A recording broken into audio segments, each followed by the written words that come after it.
Making his major league debut and his first major league at-bat, number 0, Masyn Winn. Little chopper hit toward third. That ball is going to be late at first. Infield hit for Masyn Winn. There's his first in the big leagues tonight. Well, there's a base hit for Winn. That's the first one to the outfield for him, and it was smoked. He's got his first multi-hit game in the major leagues. Grounded toward the hole by Mendick. Great stop by Winn. Shows off the rifle, but just a little too late. That is an arm. Oh, my. Mendick has an infield hit, but Masyn Winn just showed you his #1 tool, and the fans here in St. Louis appreciate that. Yeah, I didn't think he was going to get to it, and then I thought there was no chance of there being a play at first, and he did both. So he's electric. You know, as soon as that ball was hit, I knew he was going to get to it. I knew he was going to put a good throw on the base. Didn't quite have enough time. I mean, that dude, he showed off his arm tonight. He showed off his speed, his range, can swing it. I'm really excited to see what that kid can do. That's what it sounded like over the weekend as Masyn Winn had his major league debut for the St. Louis Cardinals. That audio courtesy of both SNY and Bally Sports Midwest.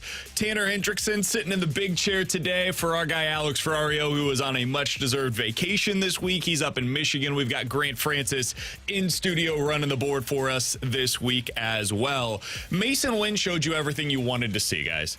98 miles per hour on a throw in the infield, had a sprint speed that was considered to be elite on his first hit in Major League Baseball, had another sprint speed on a play that he nearly beat out on first that was right around the same, and he had a multi-hit game yesterday. He showed you everything you wanted to see. The rest of the way, it's about those little moments. It's about, hey, instead of dragging the ball up the line on a throw to home, maybe you take the easy out at third, or you get the ball where it needed to go. It's about, hey, teams are starting to show you a whole heck of a lot of breaking balls, down and away, down and away, down and away. Are you able to adjust? Are you able to spin on that a little bit more often, the way that eventually in Dylan Carlson's rookie season, we saw him do?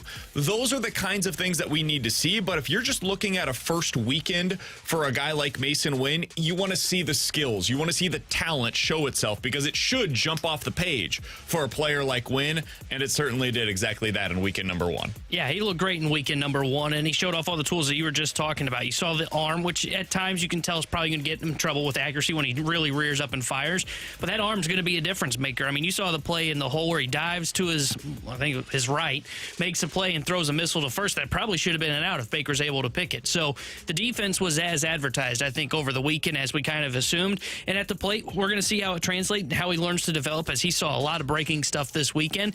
He's got a little bit of Javi Baez, in my opinion, in terms of what he looks like at the plate, kind of free swinging, but we'll see how that translates. But yes, I think everything that you saw from Masyn Winn was kind of what you expected. Saw the speed that was elite, saw a great defensive play, saw the cannon of an arm, and then the bat, we'll see how it translates. But 3 hits, 2 of those infield singles, everything seemed to be what we hyped up on Friday. Javi Baez, but without the strikeouts. I think that's the biggest thing, is like, it's hard for me to compare any hitter to Javi Baez when you're not striking out 30% of the time, and Masyn Winn doesn't appear to have that kind of swing and miss in his game. He is a free swinger. It's going to get him into trouble sometimes. There's going to be some extended slumps because he hits the ground on the ball, or he hits the ball on the ground a lot, and he's a guy that is not going to prevent himself from chasing as often as you would like to see. He's got some Jordan Walker to him, honestly. Him and Jordan Walker have a lot of similarities as hitters right now in terms of the profile. Now, Walker hits the ball incredibly hard. Masyn Winn does not, which makes it even more likely that you'll see some prolonged slumps from Winn. But the truth is this. The Cardinals have the lineup to where Masyn Winn, if he's anywhere approaching average as a hitter, that's going to be a guy that you look at 2, 3, 4, 5 years down the line and say, he was everything we needed him to be and then some. Because this team needs a Gold Glove type of defender at shortstop. I don't think Paul DeJong was that this year. I think you saw moments where Tommy Edman appeared to be that, but his arm does leave a little something to be desired. Masyn Winn has Tommy Edman's athleticism with his creativity, and oh, by the way, he's got like Jordan Walker's arm, but better. Yeah. He has the best infield arm, some have said, in all of baseball, not just the major leagues, but in any minor league system as well.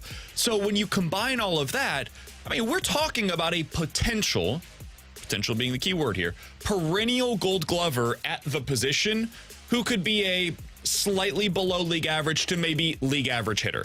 That is a remarkably talented player, but also a valuable player, especially given what the Cardinals are trying to accomplish next season. Yeah, and to your point about the lineup allowing him to kind of be just an average hitter, I think you can always have a defensive-minded first player that hits at the bottom of your order if he's an elite defender. And I think Winn's going to be that. That was always my whole point with Harrison Bader when he was here in St. Louis. You can have a Harrison Bader in your lineup who plays elite-level defense out in center field, one of the primary positions that you need someone to be elite at, as long as you have the lineup to where he's not doing what he's doing with the Yankees earlier this year, hitting cleanup.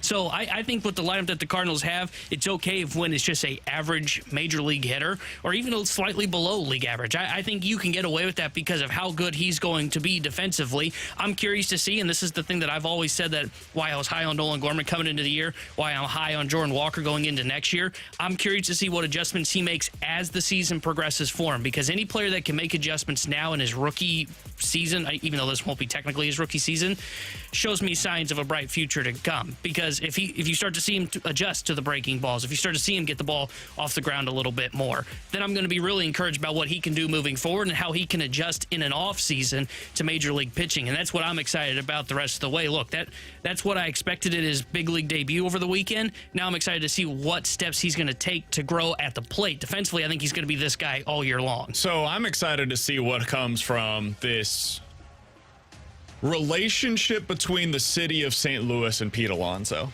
Because there was yet another moment over the weekend when Pete Alonso, after Masyn Winn's first hit, takes the ball and just chucks it into the stands.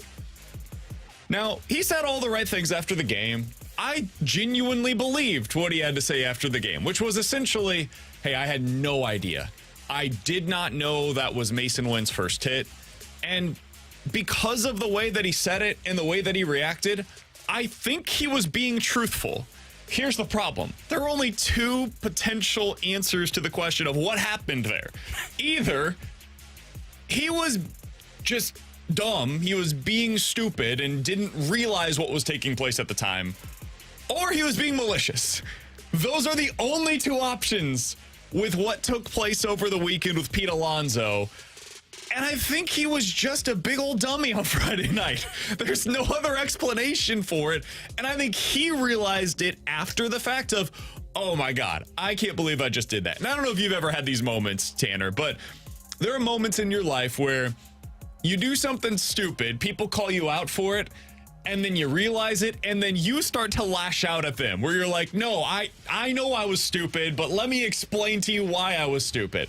And I think that's what Pete Alonso was doing on the field as the Cardinals dugout was yelling at him, hey, you idiot, why did you just throw that ball into the stands when it wasn't the end of the inning, which makes it all the more strange as to why he threw it into the stands. That was one of the more outrageous moments that I've seen on a baseball field against the Cardinals this season. Yeah, and the funny thing is, I don't know if I've ever seen a guy just throw the ball into the stands before the inning's over. Like, it happens all the time when the inning's over. It's ridiculous. I don't think Alonso did that any other time in the series, throwing a ball into the stands. It was one of the most bizarre things that I've seen in a baseball game, especially when it's coming off a guy's first hit.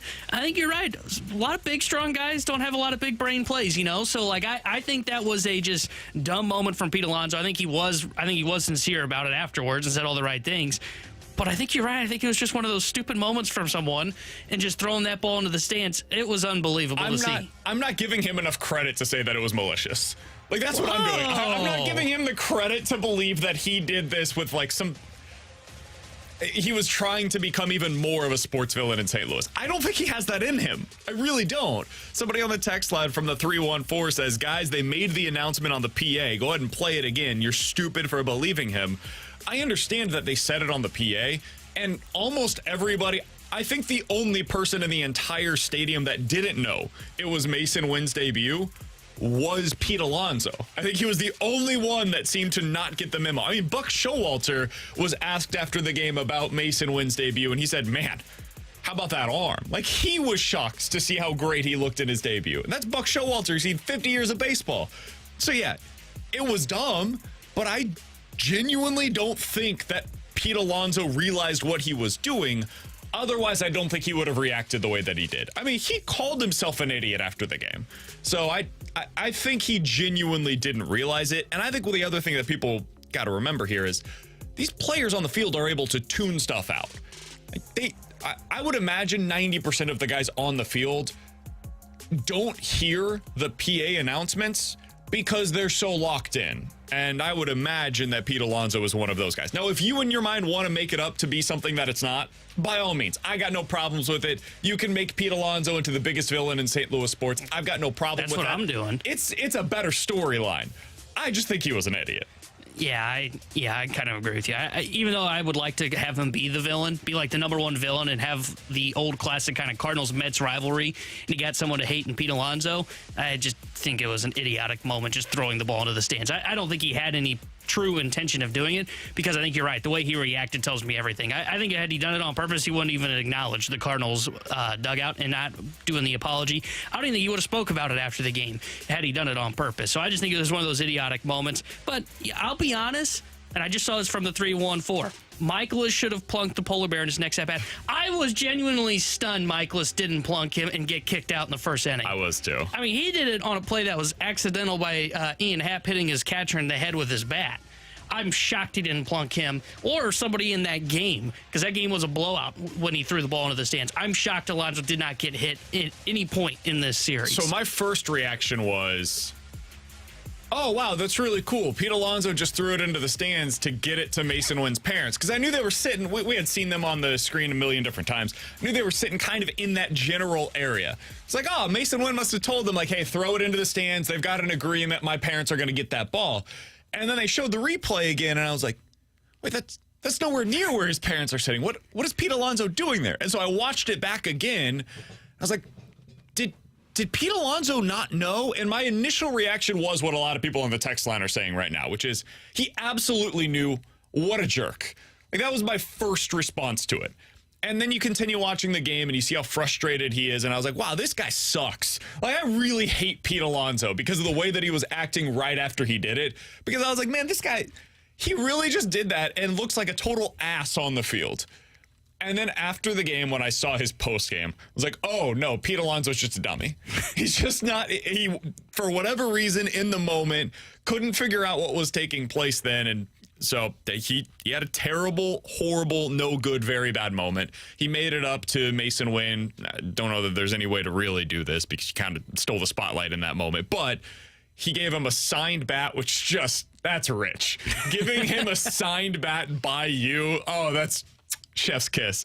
And he gave him a bottle of Don Julio 1942. So if you're Winn, right. Who do you want to sign the bat? Or do you even want a bat from a New York Mets player?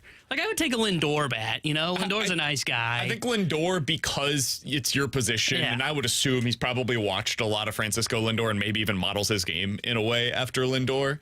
But, I mean, getting a Pete Alonso signed bat is not a bad consolation prize. That's definitely second on the pecking order of that team. I want to know what the bat said. Oh, it's got to say, like, I'm so sorry, or congrats on your first hit, something like that. We need something a little more clever. I did that on purpose, Pete Alonso. Here's a bat. Last thing that I wanted to get to here. Could they have paid you to go to that game yesterday? Oh, no shot. No shot. If I told you the requirements are, you have to sit in the sun, you can't go into a shade, you're not in a box seat, you are in the sun, lower level, the entire game, just baking in the sun in the 110-degree humidity.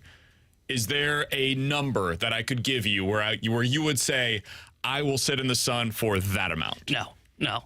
I'm a huge baseball fan. You know that about me. You couldn't pay me to go to that game yesterday. I walked outside just to get the mail that came on Saturday and walked back into my apartment. So I was outside for a solid 2 minutes, and I determined I'm not going outside the rest of the day. So you could not have paid me to go sit at that game and watch the Cardinals and the Mets, two very disappointing teams. Maybe if those teams were contending for something, maybe I could put a price tag on it. Yesterday, no chance. You could not pay me to go to that game. Grant? Yeah, no, I feel the same way. I was inconvenienced enough whenever my dog was looking at me, like, begging to go outside, and I did not want to get up off the couch. So, yeah, going to that game yesterday, no shot. I went on a run yesterday, and it was genuinely one of the worst experiences I've ever had in my life. By the way, we've got to address what time you went running. 1:15 in the afternoon? It was a long run. I finished around 1:15. It started around 11:30, 11:45. I made my house the midway point of the run to be able to get a little bit of a water break for myself. I was like the 12-year-olds that are probably having some kind of practice this week. I needed a little water break. If you gave me like $5,000, I would do it. I would need enough to make it really worth my while, but the number is large in terms of what I would have to be paid to sit out there in the sun for 3.5 hours. I don't know about $5,000. I probably would have done it for like $500. It's more than that for me. Look, I need money, but I wouldn't do it for $500. I could suffer through it for $500. No. Not yesterday. Wait, would I be getting beverages free? Because if I got free beverages, I mean, they're included in. If I'm giving you $5,000, I would assume you could probably siphon off some of that money to get your beverages. I want $5,000 for being there, and then my beverages are also an additional payment. But if you're talking about alcoholic beverages yesterday, no shot. No, yesterday it had to be water. Yeah, yesterday's a pure water day. Yeah. The Busch Light doesn't quite hit the same on a Sunday like that. Alongside Alex Alex is out. Segment number 1, take 2. Alongside Grant Francis and Tanner Hendrickson, I'm Brandon Kiley. We'll be with you guys until 2 o'clock. Katie Wu, the great Cardinals insider for The Athletic, will join us coming up at noon, as she does each and every Monday after the Cardinals weekend. But coming up next, there are 3 pitchers that seem to be auditioning right now for the Cardinals' number 5 starter spot for next year. Which of them has the lead in that race? We'll talk about it next year on 101 ESPN.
thought Zach did a nice job, man. He used the fastball extremely well, painted at the bottom of the zone with it, good velo, beat some guys up top when needed, landed his curveball enough, and the cutter got some swing and miss. We wanted to keep him right around 80 pitches. He was efficient in that last inning, ended at like 83, I believe. So that was a really nice job by him. It allows us to take him up to 95, 100 pitches next time out, which is ideal. That was Ollie Marmol on Bally Sports Midwest over the weekend talking about Zach Thompson, who had another impressive performance. And if you just wanted to go through the 3 starters that are auditioning for the 5th starter spot in the rotation next year, I think you can make a case that Zach Thompson has been the most impressive in the month of August among those 3. And we're talking, of course, about Zach Thompson, Matthew Liberatore, and Dakota Hudson. Alongside Tanner Hendrickson, who's filling in for Alex Ferrario this week, I'm Brandon Kiley. We've got Grant Francis on the board for us. T-Bone, I was once again incredibly impressed by what we saw out of Zach Thompson. The strikeouts remain up. The walk rate remains down. It looks like a completely different pitcher than who he was when he was down in the minor leagues. He's finally filling up the zone. And when you look at the way that he's pitching for the Cardinals, man, I pushed back a lot. I'll be totally honest with you. When Alex suggested last week, hey, Zach Thompson could be one of those guys that ends up in the rotation long term. So that's ridiculous. Look at what he was down in the minor leagues. He cannot be a starter. He is a bullpen arm. And based on what he did in the minors, where he had more walks than innings pitched, I think that was a reasonable conclusion to come to. But I might look like a big dummy the way that we saw with Pete Alonso over the weekend, where he's just completely proving me wrong every time that he goes out there. Tanner, when you look at what we've seen from Hudson, who's been probably the most consistent of this trio, Matthew Liberatore, who had the highest peak of any of these 3 starters with what he did against the Tampa Bay Rays, and Zach Thompson, who's kind of been the in-between, but maybe the most impressive of the 3, who do you think is most likely to earn that number 5 starter spot going into next year?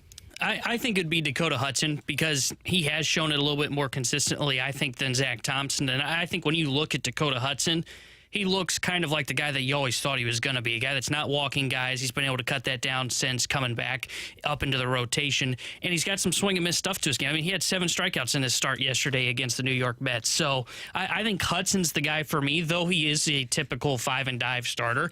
I think hey, at least we're going to get 5 innings around 2 to 3 earned runs is what he's going to be. He's a consistent number 5. So when I look at Dakota Hudson, he's the guy for me, and I think Zach Thompson is slowly starting to creep up behind him at number 2 because I have been impressed with Zach Thompson.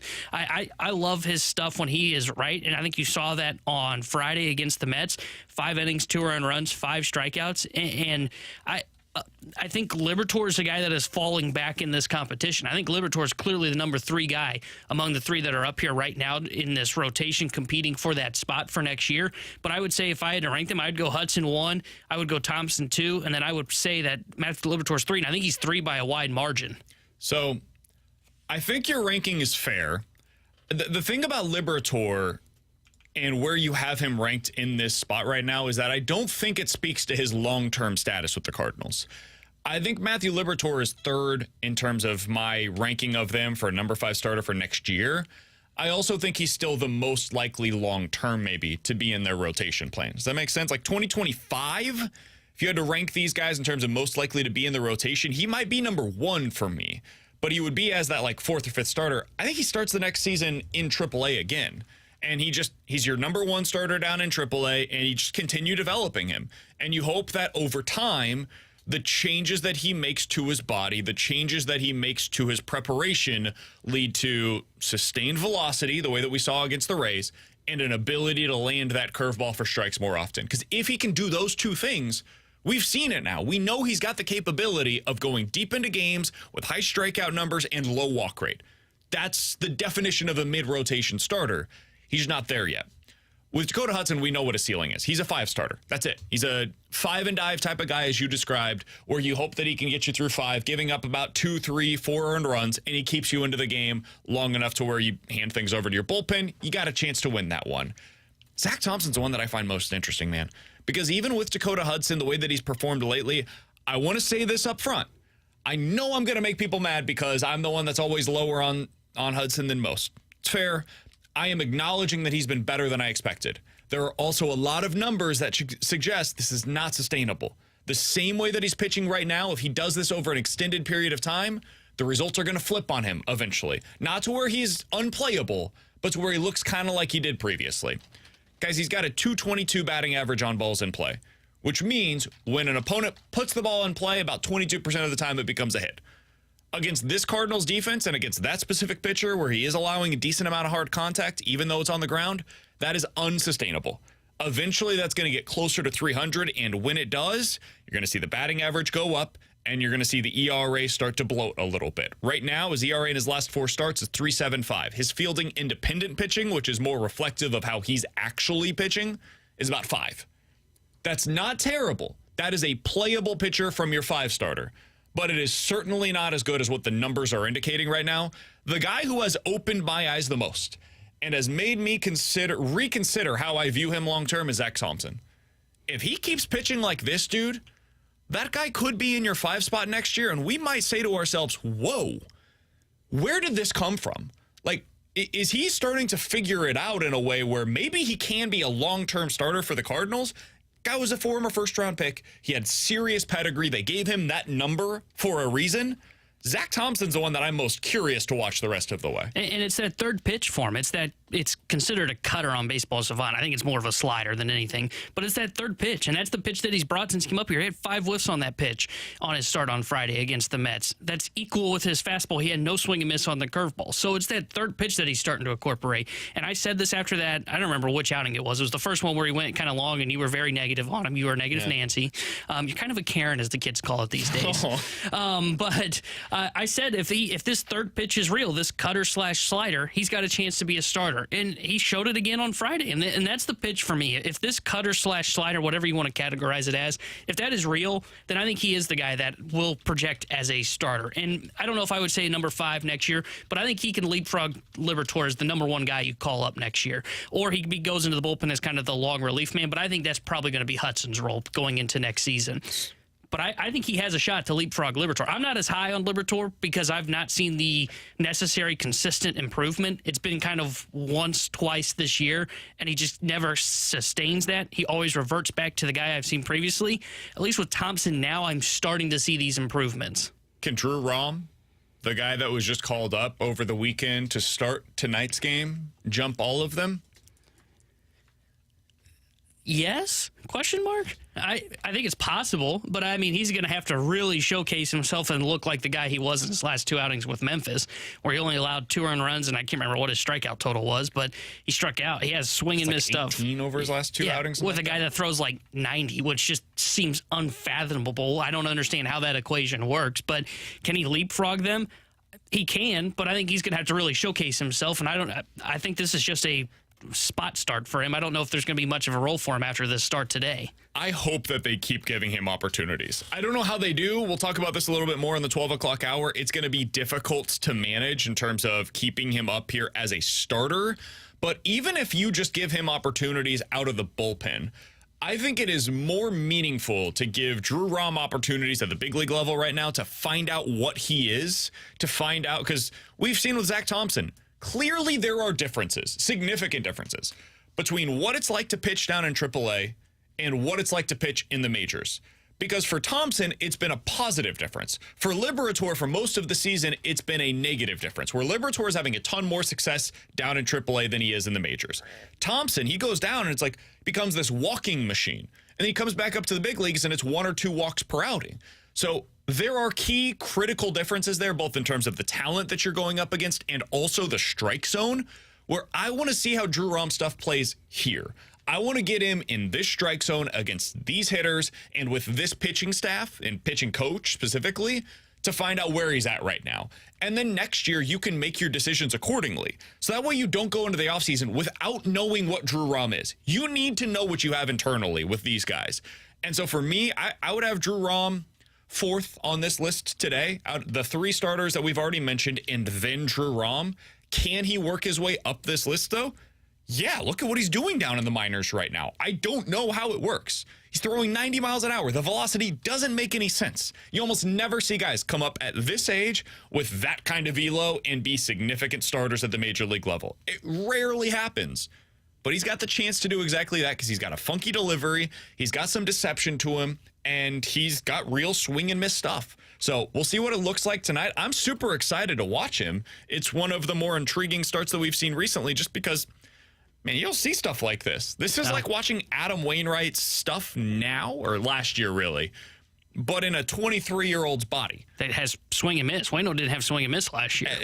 It's a super weird combination, and I'm fascinated to watch how it works at the major league level. Yeah, I am too, just real quick, because he's got an interesting delivery too, because he looks kind of like J Happ on the mound, but he also will drop his arm angle too to throw sliders too to kind of keep hitters off guard, because he comes over the top, but then there are times where he dips the velo almost to like a sidearm action, and I think that's what adds to some of his deceptiveness. Coming up in about 15 minutes, 314-399-9646 is the Air Comfort Service text line for questions and answers. But next, man, did Big Sam save City's season earlier this year? T-Bone seems to believe that the answer to that question is yes, and he'll explain why coming up next here on 101 ESPN.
Grant Francis here with a SportsCenter update driven by Johnny Londoff Chevrolet and Johnny Londoff Autoplex. Yesterday, the Cardinals took down the Mets 7-3, and they dropped 3 of 4 to the Mets in that series.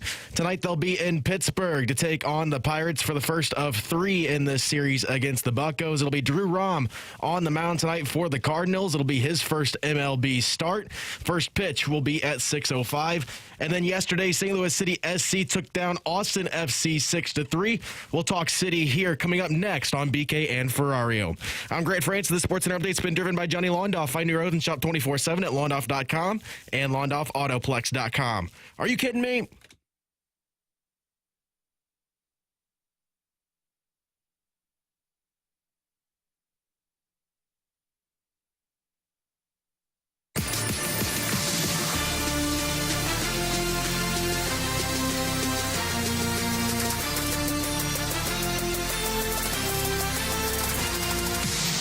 St. Louis now looking for that 4th goal. That insurance goal!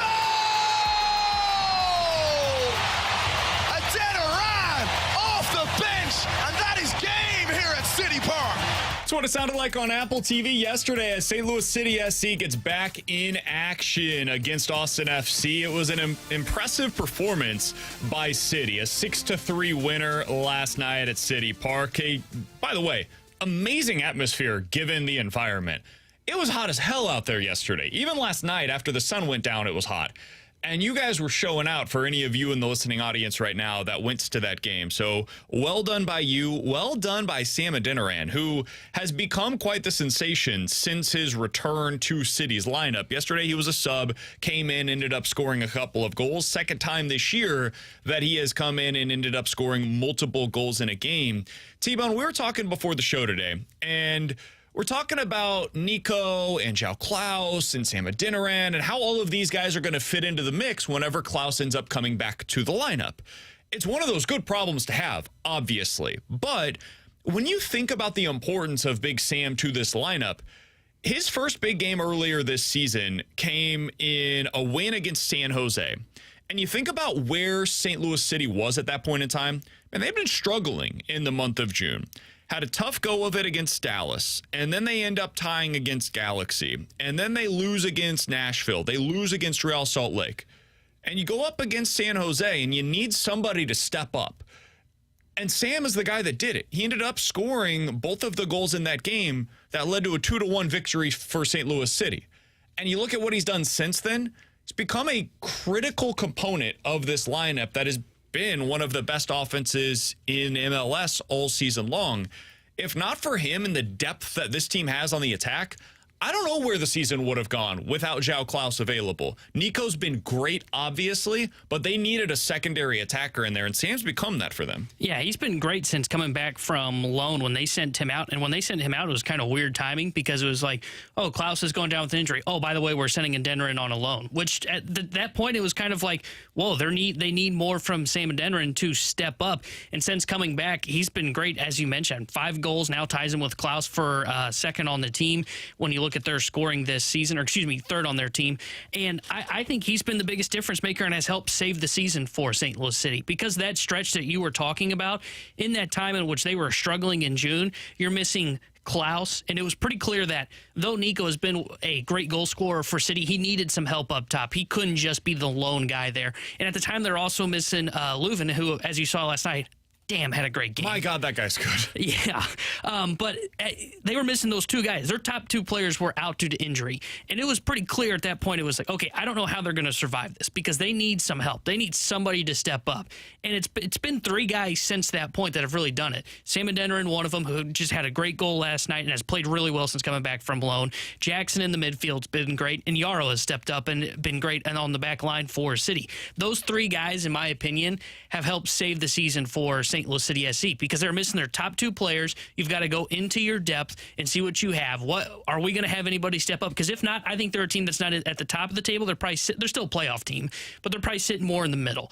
And now they're still at the top. Why? Because of these 3 guys stepping up. And now when you get everybody back and healthy, you're going to see where Adeniran is going to be a guy that's probably coming off the bench that can help get Klaus back out of the game in probably the 70th minute, and then you get a fresh leg that can score in Adeniran, which is great. You've got Nielsen coming back to help out the back line, and you've seen what Leuven can do now that he's back and healthy.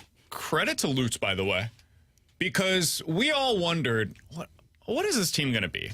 Like, you look at year one, the history of these teams. T-Bone, I remember you and I were doing some of the research prior to the season. It's like, man, basically, there's two teams that have been good in their inaugural season in MLS, and otherwise everybody kind of stinks. And then we looked at the FanDuel odds on where City was expected to finish, right? And if you looked at the odds to win MLS this year, they were like last, and it was like 30-1 or something ridiculous, like well beyond every other team in MLS. And so it kind of set the expectations accordingly. It's like, all right, we know Roman Berkey's going to be pretty good. They've got a good goalie. That's a great starting point. But what else do they have? Do they have the depth to be able to go through this? I remember listening to Tim earlier this season, and he was talking about it, and they mentioned how, you know, the depth's going to be tested as we get further into the season. And last night was the perfect example of that. It's like 170 degrees here in St. Louis. These guys are dog tired by the end of that game. You could see it. Like, that's why there was such a goal scoring production at the end of that one. Everybody was exhausted. And because City had the necessary depth on their roster, because they continued to add even in season, they've been able to withstand some of those tests of injuries, some of the tests of guys just being exhausted at the end of games. So credit to what they've been able to do in terms of the roster, but also just a credit to these players, man. They've been great. They coalesced in a way that I didn't think they were going to be able to, and now you're looking at it. I think they've got a chance to capture the minds and hearts of this St. Louis sports fans. Because you look down the stretch, man, it ain't a whole lot going on with the St. Louis Cardinals right now. You're not excited to watch them play Pittsburgh tonight? I am. I'm excited because of Drew Rom. Wow, I'm excited because Masyn Winn's here. But the outcomes of the games no longer matter, at least not to me. They do to the players. They do to Ollie. I get all of that. I'm not suggesting that the players are like throwing the games. They're not. They're trying to win because they've got jobs for many of them on the line for next year. But St. Louis City is playing for something meaningful. The Blues don't begin for another month. Mizzou doesn't really begin in terms of like its actual season for like 3 weeks.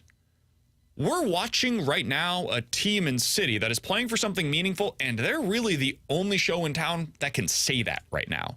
So over the next month, if they continue playing like this, I do think they have a real chance to be able to capture a bigger portion of the St. Louis audience than what I would have expected, and honestly, than what I think they expected, because of the opening that is there right now with the Cardinals struggling and with City being better than anybody could have reasonably expected in year one. Yeah, and I think you're right on, because, I mean, you're talking about a team that it's not like they're like just in the middle of the table where it's like, okay, they're probably a playoff team. It's just now more about seeding. They could be number one in the West, man. They're competing for home field advantage through the Western Conference, and honestly, they're not that far out. I mean, Cincinnati lost yesterday to being near the top of the Supporters Shield, being the best record in MLS. They've got the second most points after last night, and they're only 7 back of FC Cincinnati. So, like, it's possible that not only are you watching a team that's competing to try and earn that top spot in the Western Conference to force the playoff field through St. Louis in the West, but also trying to compete and get that Supporters Shield, which in year one is just unbelievable and tough to fathom at the start of the season. I just looked this up because you mentioned their odds.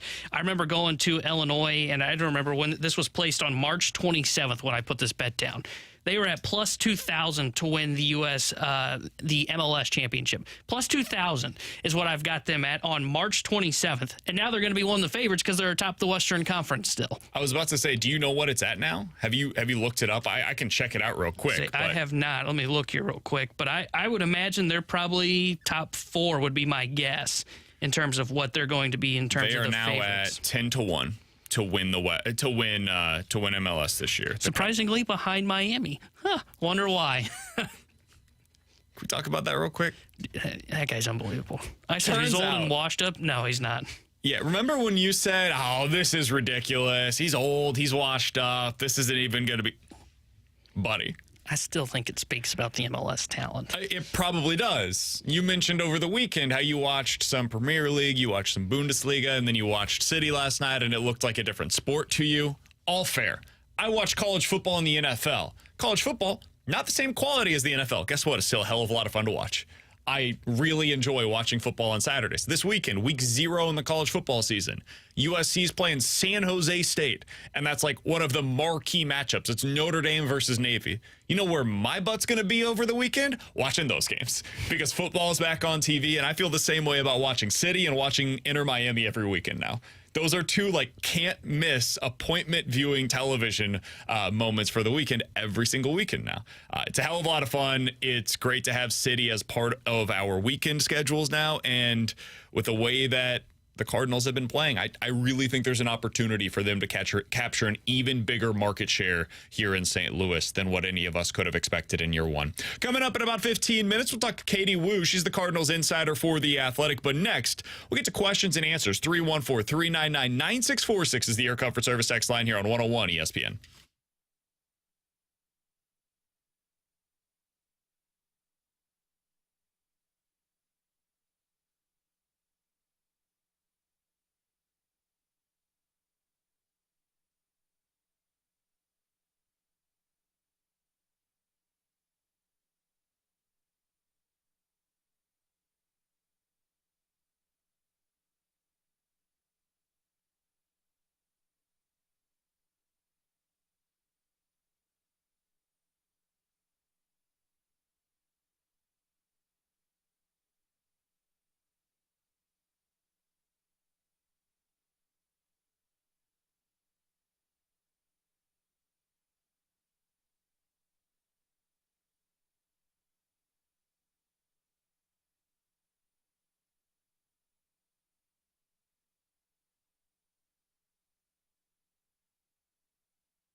Alongside Tanner Hendrickson and Grant Francis, I'm Brandon Kiley. 314-399-9646 is the Air Comfort Service text line for questions and answers. We'll get to Katie Woo on the other side here in just a little bit. Talk to her about the Cardinals' young pitchers that are coming through, what she expects to see tonight out of Drew Rom, and big opening weekend out of Masyn Winn as well. All right, let's start with this from the 314. Guys, have you come up with a date for the highly anticipated debut dating show called For the Love of T-Bone?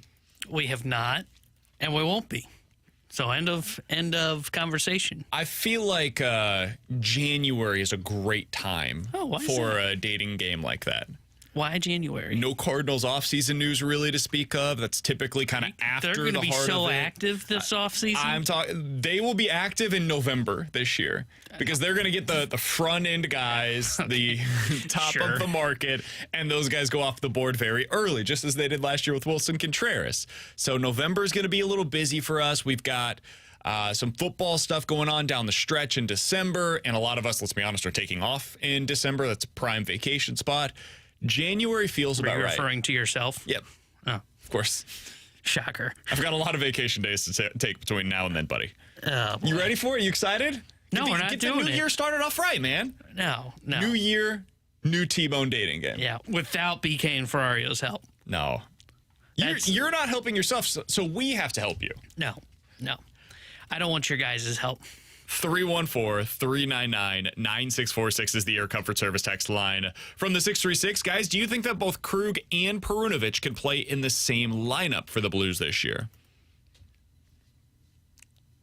I want to say no, because I don't think both can be in the lineup at the same time. There's two very small defensemen that are really just power play specialists, and that leaves you just four defensemen out there that are to play defense. Your top pairing, Parayko, Leddy, Falk kind of out there, but he's more an offensive defenseman too.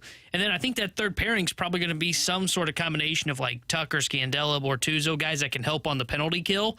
So I can't see a scenario in which Perunovich and Krug are both playing in the lineup. I think the only way you see Perunovich in the lineup is if Krug gets hurt. And I think that's the only time that you'll see Perunovich up with the NHL club this year. Plus, you also got a lot of left-handed shots on your defensive side of things. Like you've got Tyler Tucker, Marco Scandella, Callie Rosen, along with Perunovich and Krug, and then Nick Leddy. So, like, you got a lot of players there on the left side to have basically two of the same player in your lineup. So, no, I don't really see that happening unless there are a ton of injuries at one point, and then you're kind of forced to play them both at the same time. But in an ideal situation for the Blues, no, I don't think they would want to do that. I think they will do it a decent amount after the deadline-ish. Like, I think there will come a point in time where it's just, let's find out what we've got internally type of a situation. And if that happens, I think you're going to see a lot of both of them in the lineup because they're going to want to showcase what they have in Torrey Krug. And they're going to want to find out at some point this year what Perunovich is. They have to. They have to. This is a year where it's kind of put up or shut up time, right? Every prospect gets to that place at some point in their respective careers. I think this is that year for Perunovich. You've got to know what you have in him. And if you can't do it now, then win. You said you think they're going to do that a lot post-trade deadline.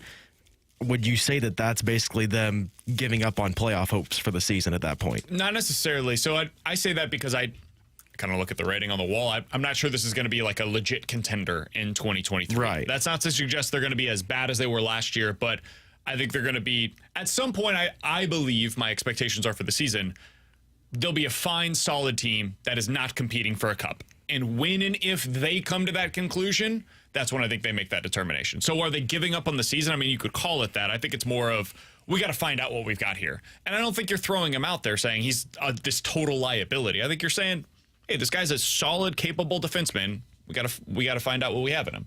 Well, and I think too, this is a problem that'll probably work itself out again through the injuries. Like that's what happens during a hockey season. Like everybody usually gets their opportunity, so that's where I see you being able to look at Perunovich and seeing what you got in him. T-Bone, this one's for you from the 314. I saw that Illinois officially named their starting quarterback today. It's going to be Luke Altmaier, the transfer from Ole Miss. How do you feel about that, T-Bone? I'm excited about it because they have kind of high hopes for him. They think he can be kind of the answer at quarterback for potentially. I think he's got 3 more years of eligibility. I think their hope is that he can be that for 3 years at Illinois and be really the first legitimate starting quarterback they've had since, Juice Williams back in like mid 2000s. I think that's probably the closest to when they've had a guy that's been a legitimate starting quarterback for them. And that's not to take anything from Tommy DeVito, but he was only there for last year.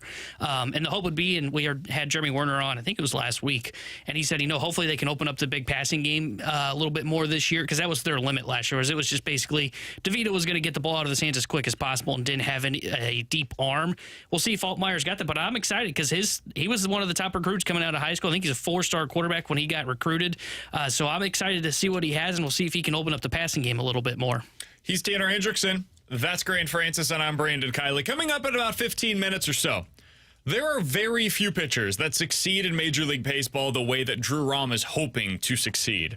So what does that mean for his outlook? We'll talk about that in about 15 minutes, but Katie Woo will discuss his debut next here on 101 ESPN.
Alongside Tanner Hendrickson and Grant Francis, I'm Brandon Kiley. Alex Ferrario out this week. He's up in Michigan with the family, taking some well-deserved vacation. But right now, we are happy to be joined by who is basically our fourth member of the show. She's Katie Woo, Cardinals insider for The Athletic. That is where you can go to find her work. You can also find it on Twitter at Katie J. Woo. Katie, we appreciate the time as always. How was your beautiful, balmy, sunny weekend out at Busch Stadium?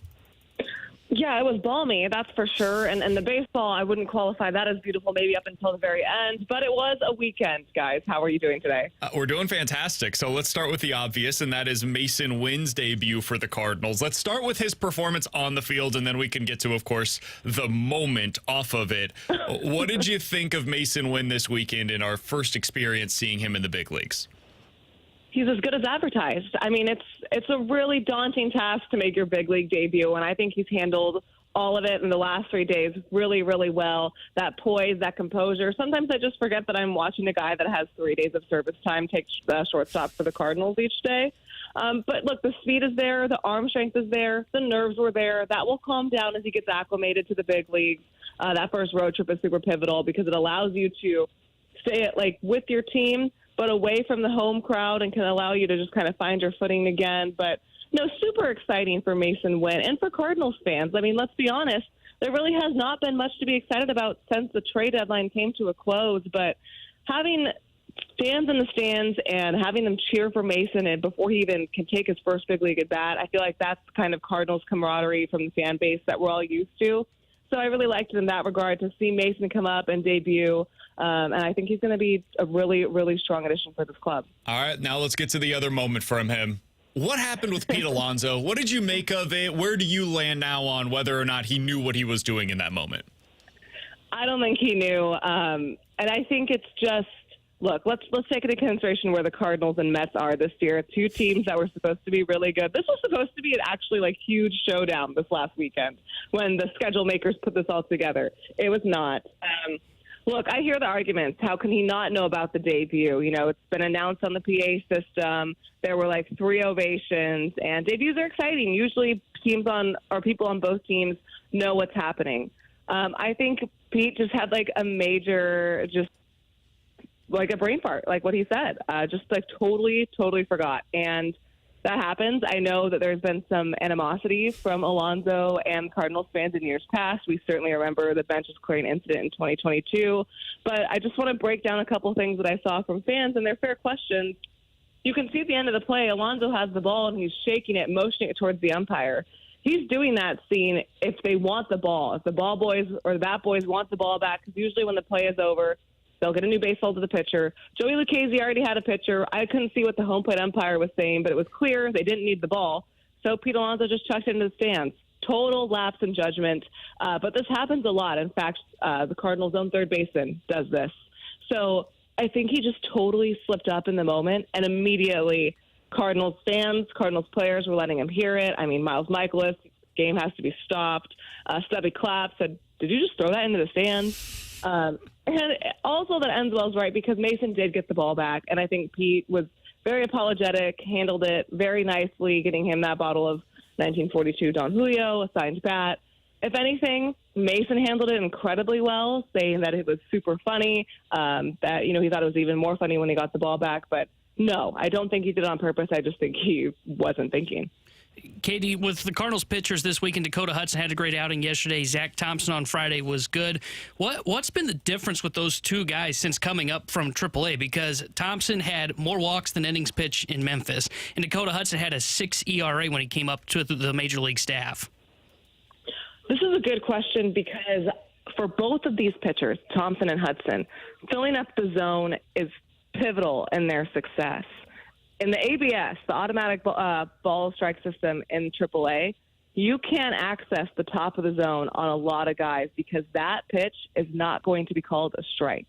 Now, there's also some performance-based metrics that that Hudson and Thompson need to do, correct? And they've gotten a lot better. I mean, Hudson's slider looks like it did in 2019. Thompson's curveball looks really good. But for those guys to have their stuff and get results using the bottom of the zone, that's where they're most successful, they have to access the top of the zone to keep big league hitters guessing, or in their case, AAA hitters guessing. they couldn't do that all the way with the ABS because those balls were being counted as balls, not strikes. And any hitter is going to take that as a free pass. So I think it's a combination of fine-tuning their pitches and fine-tuning their command and also being able to use the whole zone in the majors. That's why when we hear Ollie Marmol say that there's some guys whose AAA numbers just don't match what they're going to do in the big leagues, I think that is somewhat an unintended consequence of the ABS and the system they're using in AAA to call balls and strikes. How do you then evaluate if you're, I guess, somebody on the outside looking in, right? I'm sure the team has better numbers than we do in terms of what their evaluation is. But for us, how do we evaluate some of these guys that are down in the minor leagues when we're looking at what they are accomplishing down there, especially the guys that are struggling? Yeah, that's super tough because, I mean, and I'm guilty of this as well. You look at box scores down in AAA and you see numbers and you're like, well, that's not going well. So for me, I've had to really watch the games and I've had to talk to these guys, which, of course, is not a luxury that most people can do, but it reinforces to me that there's always something going on beyond the box score. And I think MLB is doing a really good job of making more minor league games available. So being able to watch these games and be able to see these metrics has been really helpful. But also, if you're just trying to evaluate guys, I take ERAs and I take walk rates with a grain of salt, which is difficult because those are the two most telling basic stats if a pitcher is having a good year or not, the walk rate and the ERA. But I also look at pitch profile, and Hudson's a sinker ball guy, so you know that he needs to fill the zone up. Thompson, we're still figuring out what exactly his arsenal can be because it can kind of change between a reliever and a starting pitcher. But I think it's just a case-by-case basis, and I'm sure that minor league baseball, Major League Baseball will figure out the ABS system and continue to modernize it and perfect it. But for Hudson specifically, it was really important to make sure that he could access the top of the zone, and that's why I think you're seeing much more consistent results from him in the second half. As a follow-up on that, Katie, I know both of us were very excited in the World Baseball Classic about what we had seen from Guillermo Zuniga. He has now been called up. When you look, again, at his minor league numbers, it's not exciting. I mean, he had walked 20 batters in 28 innings and had an ERA approaching 8. But what we saw from him this weekend is more of what we saw from him over in the World Baseball Classic, where it wasn't perfect, but he struck out a few batters. Is that something that you're excited to see the rest of the way with Guillermo Zuniga? What kind of runway do you think we'll get of him here? Well, the Cardinals do have to make a roster move today to activate Drew Rom. So I'm looking forward to seeing Zuniga maybe in the next couple of weeks. Oh, no. But look, he's a high leverage guy. The Cardinals have basically at least half of their bullpen spots open next year. I'm sure he'll get a fair share to compete. I'm fully on board of the let the kids play era. If you have guys that you're counting on as question marks for 2024, let them go now. Let's see what they have at the major league level now. I thought, talking to John Mozeliak early over the weekend, he essentially said the same thing. Jordan Walker was the exception in this case, but he really likes prospects to be able to perform a little bit ahead of when they're fully expected to, quote, compete with the club. That's why I'm calling Masyn up this weekend. Made a lot of sense. If you are not sure what you have with Zuniga, throw him in the big leagues this year. I mean, the Cardinals don't really have much more to lose at this point. And it would be much easier to have a baseline of what you can expect from some of these guys, like Jojo Romero, for example, is running away with this opportunity. So hopefully when rosters expand in September, Zuniga can get that extra time and maybe do what he can to put himself up on the status board in terms of what he could do next year in the bullpen for 2024. Well, Katie, you mentioned Drew Rom, so I want to ask you about him. He's going to get his major league debut tonight with the St. Louis Cardinals. In his 2 outings in Memphis, he struck out 18. Is this just a spot start for Drew Rom because they had to push back Matthew Liberatore? Or is there a chance that if he pitches well tonight, they could potentially look at like a 6-man rotation and see more of Drew Rom? It's a good question. I don't think the organization was going to go out and just say it was a spot start if it was. I mean, we know there are pitchers that are going to continue being in the rotation. That's Hudson, Liberatore, and Thompson. They're going to see extended looks throughout the year. Obviously, Miles Michaels is not going anywhere, and Adam Wainwright can control his own destiny here with another good start, which I believe is Tuesday, but don't quote me on that. The Cardinals are restructuring their rotation a little bit. I think the Cardinals really just needed a spot starter for today. They could have pushed Libby and had him start today without throwing a bullpen, but they didn't think that was in the best interest for anybody. So they just moved him back a couple of days. But if Drew Rom shows some potential, shows some flashes of or just has a really good start, you can make the argument for a 6-man rotation. But I think it really just kind of depends on how it goes. Obviously, though, it's exciting. When John Mozeliak made all those trades at the deadline, there wasn't a high expectation that any of these prospects were going to be major league ready by the end of the season. But Drew Rom looks really, really strong in Memphis. That swing and miss trait was there, which is even more exciting because he's not a guy that's going to overpower you on the radar gun. His fastball really only sits low 90s, but he's had such exceptional command and can mix his speed so effectively in AAA. Makes sense. Just why not give him a shot tonight? Katie Woo is our guest here on 101 ESPN. Final question that I've got for you, Katie. You can find her work, by the way, over at The Athletic. I was looking earlier today, and I saw the quotes from Dylan Carlson about his injury that he's dealing with his ankle. I know they put him on the IL for that oblique, but now it sounds like the ankle is a big concern again. What's going on with him? How hurt was he this year? What was he playing through? Yeah, when we talked to Dylan in Kansas City, he didn't even mention the ankle. It was just the oblique strain. And then coming back for this homestand, it became pretty clear that the oblique strain was secondary to the ankle, and this has been a reoccurring, lingering pain throughout the year. And I think that would explain some of his numbers. And, when you have someone that wants to play as much as possible, like Dylan, and definitely feels the pressure this year of trying to perform, it makes sense. But if this ankle injury was sustained on Mother's Day, it's almost September. So clearly he has not been healthy for quite some time. Contemplating surgery or contemplating another injection, we will see. But I feel like Dylan did this last year as well in terms of just trying to play through an injury, and it hurt him in the long run. He's so young. I mean, we saw in 2021 what he could do when he's fully healthy. And I think it makes a lot more sense to why those numbers weren't all the way there. But, yeah, certainly a perplexing season, a frustrating season for Carlson and the Cardinals, and a season that could, unfortunately, be coming to an end if Dylan does elect to do surgery. Katie, we appreciate the time as always. We'll be reading you over at The Athletic. Enjoy the series this week in Pittsburgh. We'll talk with you again next week, my friend. You got it, guys. See you soon. You got it. That's Katie Woo joining us here, as she does each and every Monday on BK and Ferrario, alongside Tanner Hendrickson and Grant Francis. I am Brandon Kiley. Dylan Carlson's injury is something that I think we're going to look back on and say to ourselves, like, it was just a year from hell for him. It didn't work out in any way possible. He showed real flashes in spring training of like, oh, okay, maybe he's going to be able to hit right-handed pitching this year. And then you have the crowded outfield early in the season where they're trying to figure out, okay, what do we have in Jordan Walker? What is the role moving forward for Tyler O'Neill? How do we get all of these guys playing time? And Dylan Carlson did at times get lost in the shuffle in that. Now, I think it's also fair to acknowledge in the month of April, he got a pretty good amount of playing time because of injuries that took place. He started 13 games, played in 20 in the month of April. So it's not as if he was just a pure bench player that month, but whatever. I almost think you can kind of write the season off again.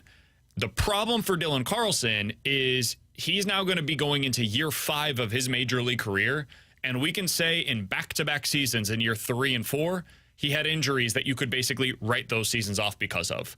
That is not the place that you want to be in if you're Dylan Carlson. And going into the offseason, if this thing is real with his ankle, and we have no reason to believe that it's not, and if he decides to get surgery, I don't know that the Cardinals are going to be able to or should trade him in that situation, because then you will genuinely be trading him at his absolute lowest point in terms of his value. There will be a case to be made going into the offseason that the best thing for them to do is to do what they did with Paul DeJong. And I know it's not exciting, but wait for it, see what it looks like going into next year. Maybe he starts the year as your starting center fielder. Maybe he starts the year as your 4th outfielder. But either way, he probably has more value in either of those two roles to you than he would by going out and hitting the open market via trade. Yeah, I think this injury is going to just take him off the trade block. You're not going to sell low on him because of his prospect status. You're going to hope that he does have a rebound.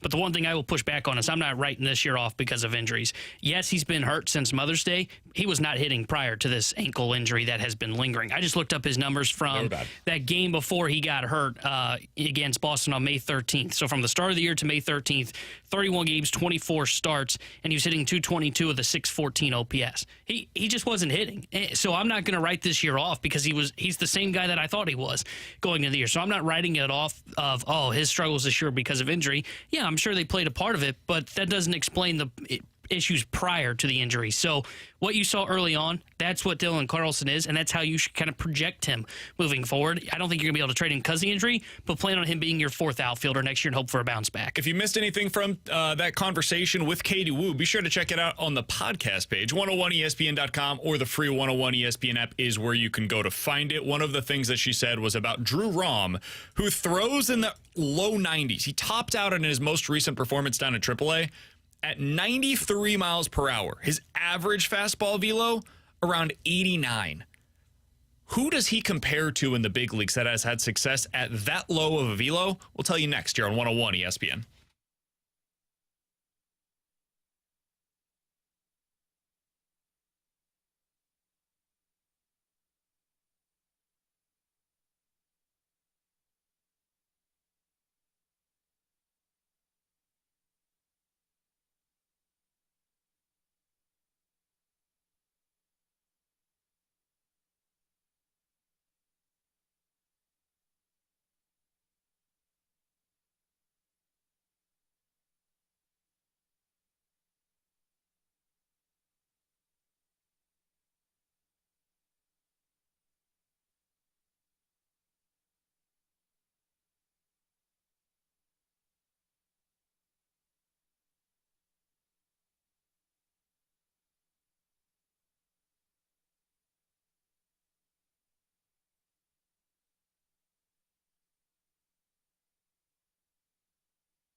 Cardinals have particularly in a couple of spots in recent years gone after some of these guys with unusual deliveries, particularly what they call the low approach angle or low attack angle.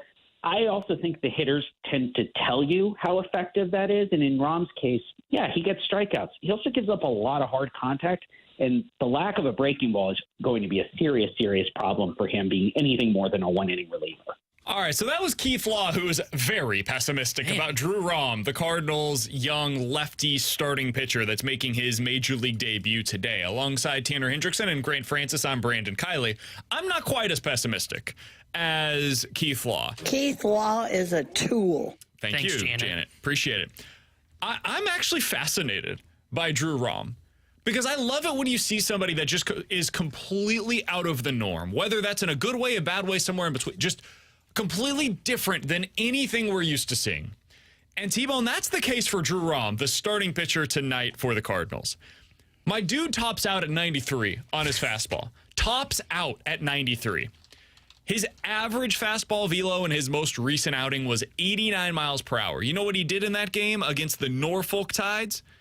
He went 6 innings, 1 hit allowed, 8 strikeouts, 2 walks, and that was actually the lesser of the 2 starts that he's made so far in a Cardinals uniform. In total so far, with the Memphis Redbirds, opposing hitters are batting .056 against him.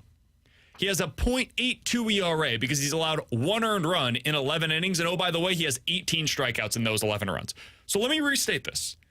18 strikeouts in 11 innings, despite the fact that he tops out at 93 and mostly throws in the low 90s. His average velo is about 89 miles per hour. So he's got way no velo, and he's striking out the world down in AAA. Some of that, not all of it, some of that can be explained by AAA hitters. Like, you're just going up against lesser competition, and therefore you're going to get more swing and miss. Not all of it, though. Some of it is just there's something about this dude that makes him different. And so, T-Bone, yesterday I looked up who are the capable starting pitchers, not even great, capable starters that are throwing this kind of velocity over the last 5 years. There's a few of them, but a lot of them are old guys. They're the Adam Wainwrights, the Rich Hills, Jason Vargas at the end of his career. So I'm going to throw those guys to the side because Drew Rom's 23. This isn't a lack of velo because he's 40. This is a lack of velo because he's never had velo. So some of the other guys that fit into this criteria, who are the comparisons for if this works, Drew Rom looks like blank. Dane Dunning is one. All right. Starting pitcher for the Texas Rangers. I saw him shove against the Cardinals. He's had some decent outings. He's been pretty good this year, honestly. Kyle Hendricks is another. We've seen him shut down the Cardinals really good for years. Against the Cardinals. Suddenly I'm understanding why the Cardinals are interested in a guy like Drew Rom. The third, and I think this is maybe the best comparison for what you could see out of Drew Rom, is a former Cardinal farmhand, Marco Gonzalez. Marco Gonzalez does not have a whole lot of velo. In fact, some of the worst velo in all of Major League Baseball, if you look at it relative to the league average. But he doesn't walk anybody. In 2018, when he broke into the big leagues, he was 7th percentile in velo, so 95% of the league was throwing harder, and top 10 percentile in chase rate. So when he threw it out of the zone, despite the low batting or the low velo, people were chasing left and right. So I think that's what it looks like. Your hope is Drew Rom can become for you what Marco Gonzalez ultimately became for the Seattle Mariners. T-Bone, what's your level of confidence, though, that he can become that? I don't know if it's very high, just because I haven't seen it here at the major league level. And I think when you're a guy that doesn't have velo, it is really hard to have success at this level. So my confidence would be like a 5, if you're asking me. But I am fascinated to see what he looks like, because I think you're right on with Marco Gonzalez, and I would sign up to have him in this rotation because he's been great. This is the first year he's really dealt with injury since being in Seattle, and I just looked up from 2018 to 2022, the years he's been healthy. He's been 4% above league average and covered 765 and 2/3 innings pitched. So, like, if he can be somewhat of a guy that is kind of pitching to contact, has a little bit of swing and miss, I would sign up for that in this rotation. I think that's got the ceiling as a number 5 starter for you potentially, but I can't see him like that cut we played at Keith Law coming back from break. I can't see him having success out of the bullpen because he doesn't throw hard. Name a reliever that doesn't throw hard that's going to have success. It took me about an hour last night to find the starters. Yeah. I'm definitely not going in and finding relievers because I think the answer is they don't exist. Exactly. I genuinely, and text us 314-399-9646 is the Air Comfort Service text line. Text us if you've got a name that makes sense as a comparison for Drew Rom coming out of the bullpen. I think what he would have to have is just a wipeout slider if he was going to be that guy, because you would have to go secondary pitches as your primary pitch, and then your fastball would just barely play at all. It'd just be hey, I'm going to throw this in there to kind of get you off of the speed of off of the look of my slider or whatever it ended up being as the secondary pitch for Drew Rom, and it doesn't sound like he has that really. Yeah. So I don't know that he's going to be anything for you at the big league level if he can't be a starter, other than maybe a long reliever. Maybe he plays the Casey Lawrence role that they have right now. You trying to get rid of Casey Lawrence? Yes, I've been trying for weeks. Oh, come on. Maybe that's the route that it could go, but I don't see any other direction. I did want to, speaking of Casey Lawrence, listen to a quick thing that I heard over the weekend from the best podcast in baseball, T-Bone. Derek Gould and Ben Fredrickson were on yesterday, and if you want to check this out, you can go to the St. Louis Post-Dispatch website to find their full podcast, but They were talking about the Cardinals and how they struggle to take advantage of the opportunity that's been given to them right now. Names like Casey Lawrence immediately came to mind for me as I was listening to this, thinking about what the Cardinals have failed to accomplish. They don't just want to completely bail on the season and chase the highest draft pick. Meanwhile, they want to get these young guys playing a lot. Are they prepared to stomach the losing that could come with that? I don't know. It's weird. They built a team that is a losing team, but they are not built to benefit from it either. They're not coping with it. They don't even seem to be galvanized by the frustration of losing. That's one thing. Right. They can't get on the same page about how to react. T-Bone, you look at what they did over the weekend. And this is just as an example of what we're watching right now in terms of what the Cardinals are trying to accomplish while struggling. So against the A's in the final game of that series, the Cardinals lost 8-0. The final half of that game did not matter. You know who finished it for them? Casey Lawrence. Threw 4 2/3, gave up 2 earned runs. He was totally fine. And you know what we got out of that? Nothing. Nothing. You learned nothing about anything on your roster by Casey Lawrence throwing 4 2/3 innings. That's what he was here for, is to eat innings and to finish that game for the Cardinals. There has to be a better way to use that roster spot. Then you look into this weekend, because that wasn't the only time that we saw something like this. You go back to what the Cardinals did in that 7-1 loss against the Mets. You know what they did? Suarez goes out there, gives you an inning. You know what his future is here in St. Louis? It doesn't exist. James Nail goes out there, gives you 3 innings. You know what his future is here in St. Louis? They told you yesterday when they decided to send him back down to Memphis. The Cardinals right now have real opportunities that exist coming out of this bullpen. You saw another 3 1/3 innings out of Suarez also this weekend. There are real opportunities that exist. And whether that is for a guy like Drew Rom or Connor Thomas or some of these guys that have been in the system that are currently on the 40-man roster, and we just talked earlier today about how AAA is different this year than it is at the major league level because of the ABS system that they're utilizing. If Zach Thompson can go down there and struggle, and Dakota Hudson can go down there and struggle, and then both of them come up and have the success that we've seen, maybe Guillermo Zuniga deserves an opportunity to find out what he looks like when he's not using the automatic ball strike system, because balls were a huge issue for him down in the minor leagues. I don't know if that's going to sustain up in the big league level. I thought he looked pretty good over the weekend for the most part. Had some clear velocity, and he might be in your plans next year. Shouldn't we find out if he can do it? Shouldn't we find out if Connor Thomas deserves an opportunity to be on the 40-man roster again next year? Shouldn't we find out if Drew Rom, let's say things go okay but not great tonight as a starter for him, and they don't want to go to a 6-man rotation? That's fine. Maybe you keep him on this roster and utilize him in that Casey Lawrence role. Yes, that means it's low leverage opportunities. So be it.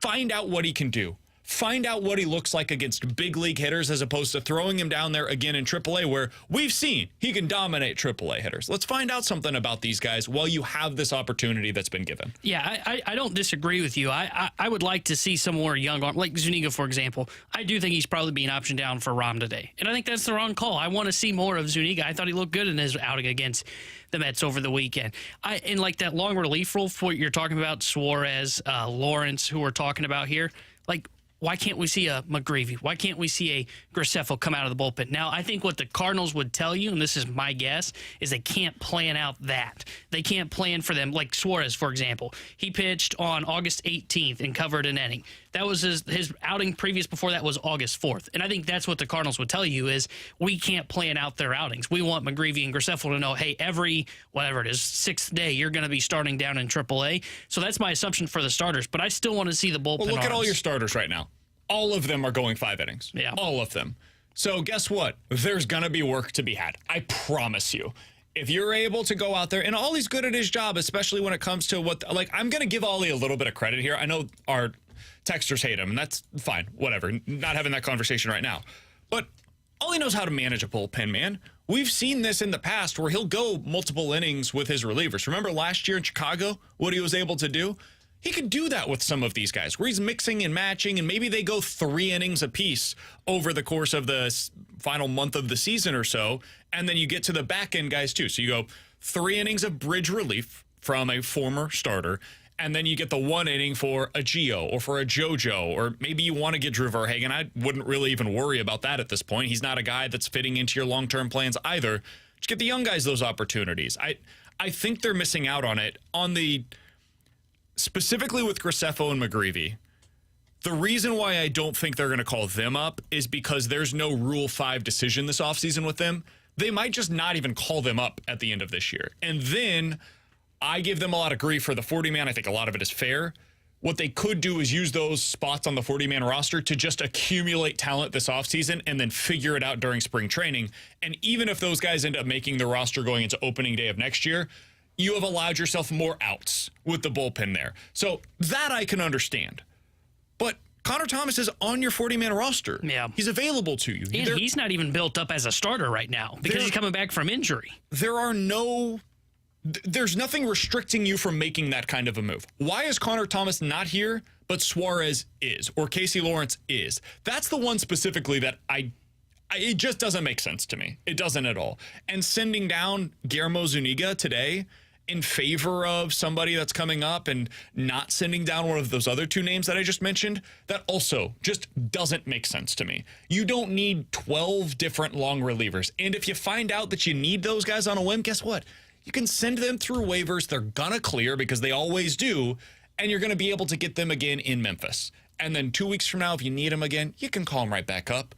But for the time being, let's learn a little something about these young arms that you have developing down at the minor league system that are wasting away right now. You might as well use this to your advantage, and the Cardinals are not doing that well enough right now in my mind. Coming up next, let's get into some NFL quick hitters here on 101 ESPN.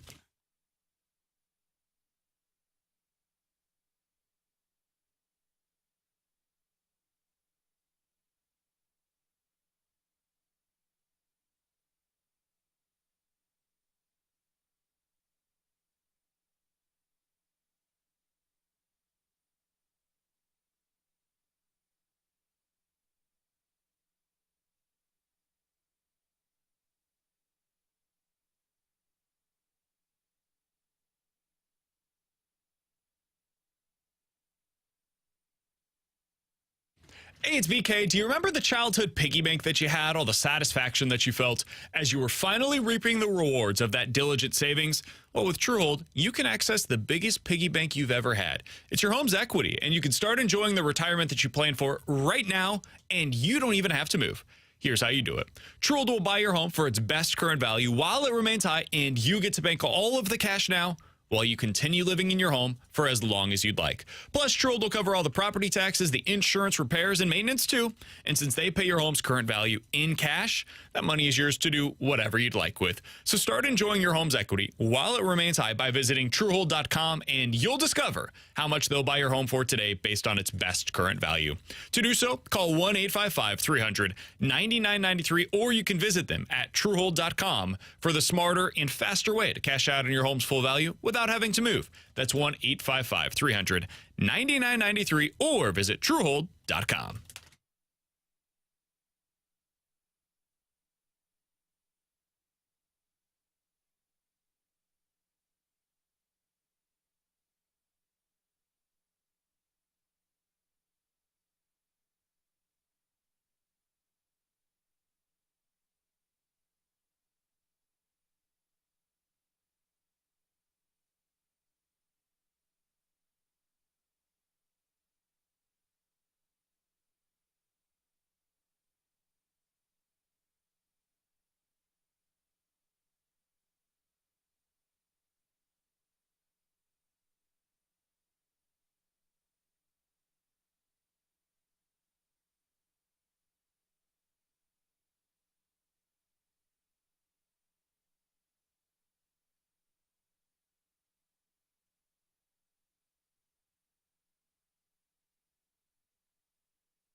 Grant Francis here with a SportsCenter update brought to you by Saliga Heating and Cooling. Yesterday, the Cardinals took down the Mets 7-3 in that series finale. The Cardinals dropped 3 of 4 to New York. They'll start a new series tonight in Pittsburgh, a 3-game set against the Buccos.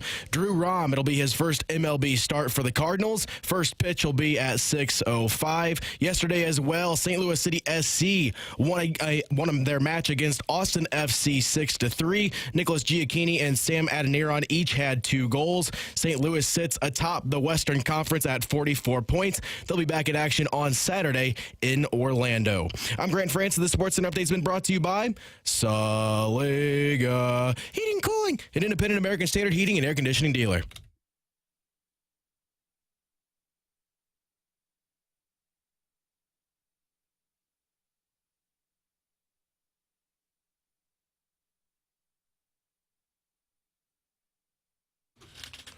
All right, let's dive into some NFL quick hitters alongside Tanner Hendrickson and Grant Francis. I'm Brandon Kiley. We'll get into the junk drawer in about 10 minutes or so, but let's start with a ranking that came out earlier today on the best/worst divisions in the NFL going into the 2023 season.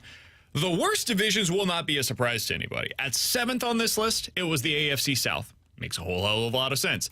At 8th on the list, it was the NFC South. Again, makes a lot of sense. Whoever you think is winning that division, they're probably going to do so with 8 or 9 wins. So I get all of that.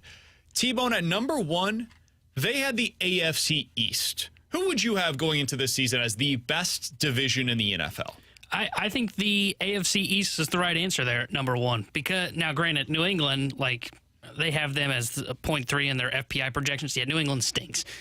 They're one of the worst fourth-place teams in football, in my opinion. Yep. But when you look at the Buffalo Bills and the New York Jets and the Miami Dolphins, if all those teams stay healthy, that's going to be a three-way battle for a top of that division throughout the season. I could actually see where the New York Jets could maybe upset Buffalo and win the AFC East. I could even hear the argument from the Miami Dolphins doing that as well with Vic Fangio now running defense for them. I think the AFC East is going to be the most exciting battle in terms of these divisions. And then I think number two, I would probably put it at the AFC North as well. I love Baltimore. I think they've got a shot to take down Cincinnati this year in the AFC North. And I think Cleveland and Pittsburgh, I'm not as high on Cleveland, but I do think Pittsburgh's a team that could be somewhat of a surprise this year. I do think Kenny Pickett's the quarterback of the future there, and I think he takes some of the proper steps moving forward this year. Isn't it weird that I don't think there's a single argument to be made other than what their rankings were? I think they got it exactly right, and I don't think there's going to be a whole lot of people, even in our listening audience, that like to argue with everything, that would disagree with it. Number one is the AFC East. It's the best division in football. Number two is the AFC North. It is deep, and depending on what you think about the Cleveland Browns going into the season, that's the one division I think you could actually put up there with the AFC East. It's like a tier one of those two divisions.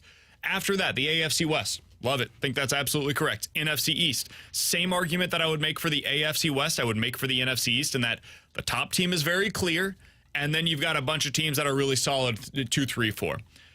NFC West at number 5, I think that's correct because you have two teams that are good and two teams that are going to be atrocious in that division. NFC North after that because nobody seems to know who the best team is, and then you get to the two Souths. I think that is the definitive list. I don't think that there's any other way to put it this year. I'd agree. I may have put in the NFC West just a little bit higher because I think Seattle and San Francisco are going to be two of the top contending teams in the NFC, right there with Philadelphia and Dallas. So I would have maybe heard the argument to put them right around that 4 range above the NFC East. But yeah, otherwise, I think this list was right on in terms of where they were going to rank these divisions. And I think the NFC, I heard them talking about the NFC North and Minnesota maybe being better. Man, they finished with a negative differential. Yeah, point differential. Thank you. I was thinking runs because of baseball. It's all good, buddy. But they finished with a negative point differential last year. Chicago, you don't know what they're doing. And what the hell's Jordan Love in Green Bay? He looked good, by the way, over the weekend. I don't care. I don't think he's going to be very good. He might not be. If he is, though, we mentioned this last week, I think that's the team that has the biggest gap between the ceiling and the floor. And it all goes back to whether or not he's good. I have no idea what the answer is. The last time that I saw him against the Chiefs, he looked like one of the worst quarterbacks I had ever seen starting a game. But if he's good, possible, I suppose, that team has a pretty solid defense talent-wise, and they've got weapons around him that at least are interesting. And they've got a really good offensive line. So I could see them ending up being better than we expect. Kind of similar to what it was last year with Brock Purdy, where it was like, hey, wait, is this guy good? And the answer is you're really not sure because the weapons around him are so good and the coaching is at such a high premium. Same thing could be true this year, conceivably, in Green Bay. All right, a quarterback that I did want to talk about a little bit is somebody that we didn't see over the weekend.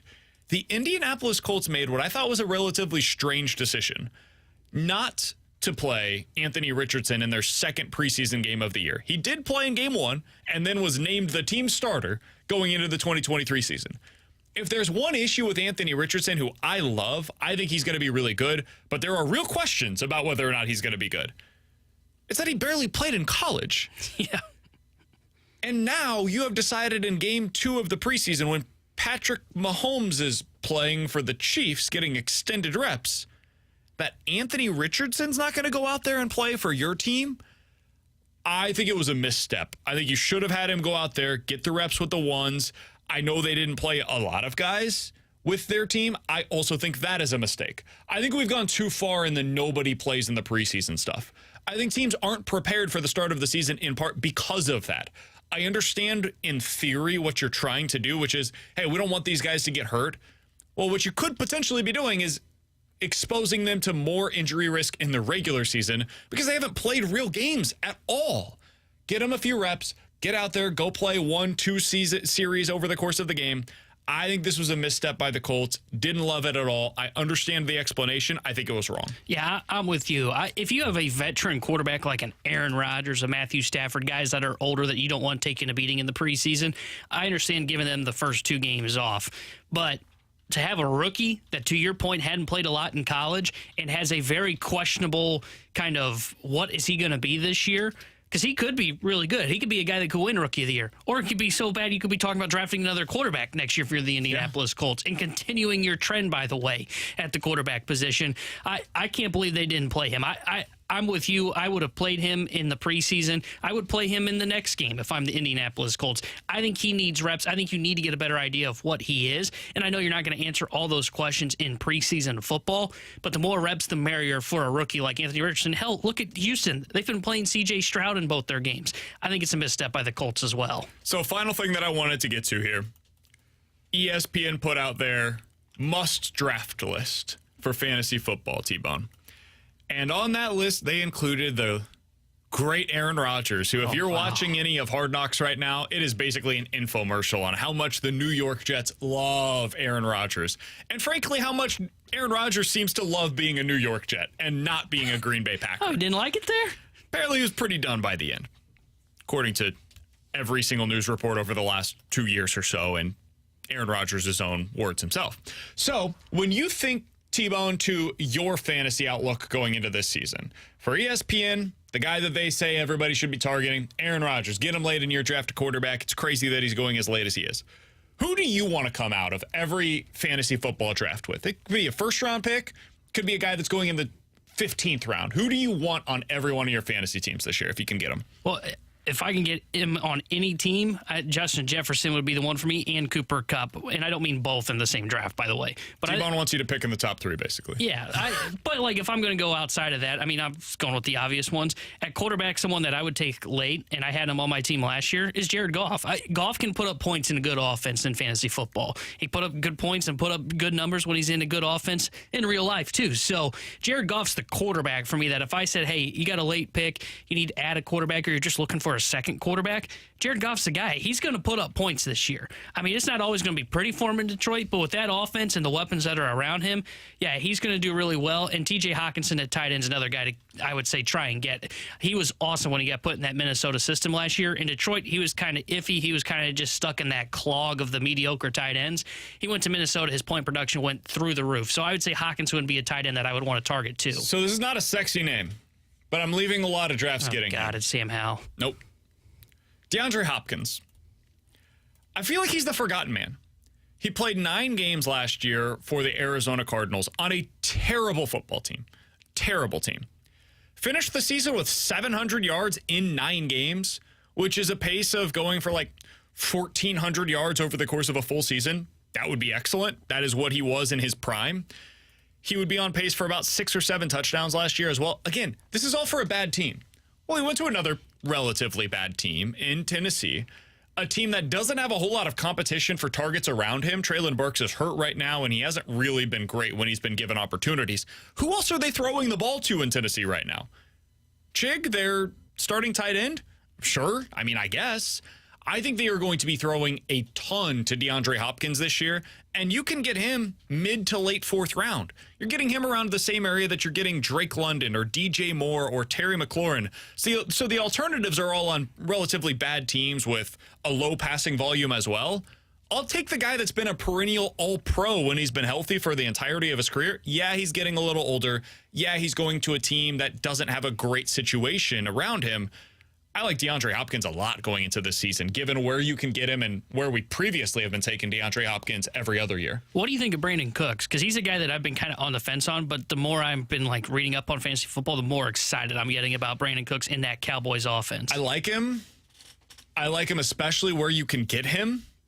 I worry about the competition for targets in that offense because you do have CeeDee Lamb. You've got Michael Gallup. They throw to their tight end a lot there. So is he going to be able to get the same volume in Dallas that he got previously with his other stops? That would be my one question about him. But, I mean, you could get him pretty late in your draft. So yeah. I've got no issues targeting him whatsoever. I think he's a really good player that we forget about because he's been the same guy for like 7 straight years. Yeah, I really like him as a sleeper candidate to take late in rounds and try and get him as late as possible because he's really good if you have him as a flex possibility. Yeah. You know who else a lot of people are forgetting about, and I kind of forgot about him for a little bit, and he just popped in my head, is Calvin Ridley. Coming back from his suspension, didn't play last year, obviously, but when he was playing, he was a pretty good wide receiver. And in Jacksonville, where Trevor Lawrence could use a reliable guy to consistently throw to, He could be someone that is a little bit of a sleeper. Last one that I'll throw out here. It's another quarterback that we could get to real quick.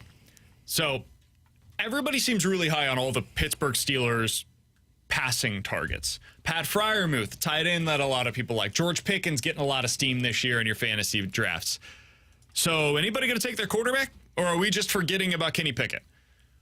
I don't love Kenny Pickett, but if you're in a 2-quarterback league or you need a backup quarterback late in your draft, you can get him around the same area that Kyler Murray is going and where Brock Purdy is going. I think Kenny Pickett has a much higher ceiling than either of those two. Purdy's not much of a runner. Kyler Murray, I don't know if he's going to play football this season. Who's taking Kyler Murray? Kenny Pickett had some real success on the ground last year as a scrambler. And if you think that the wide receivers and the tight end are going to play well this year for Pittsburgh, somebody is going to be throwing them the football. That somebody is Kenny Pickett. I think he might be in for a really solid season. He could be this year what Jared Goff was last year. That's in his range of outcomes. And he's got much more value with his legs because he is more athletic than I think people give him credit for. So I would rather have like Kenny Pickett than Stafford, Carr, Purdy, Kyler Murray. And those are all the guys that are going kind of in that same range just because the weapons around him are so good. And he's got a chance to be able to put up decent numbers this year.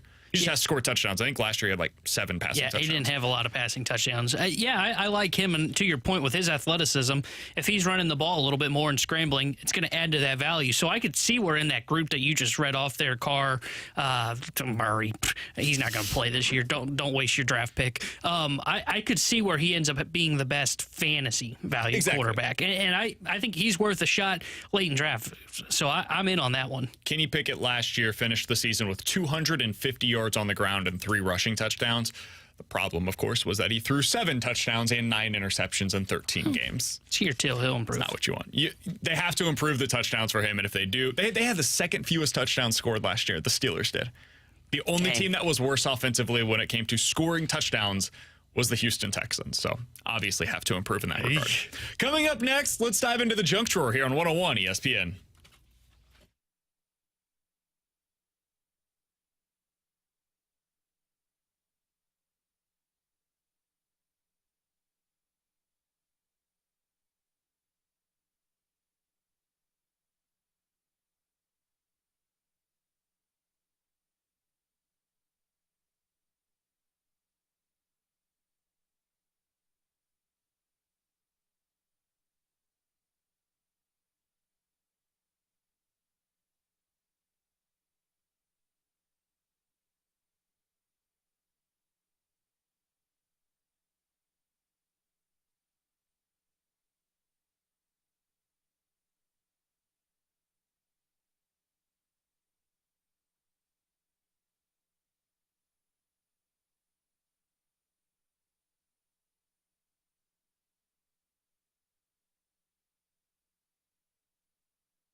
Alongside Tanner Hendrickson and Grant Francis, I'm Brandon Kiley. Let's dive into the junk drawer. Guys, I was always concerned about destination weddings, right? Because the idea of going makes a lot of sense until one thing goes awry. You forget something at home, right?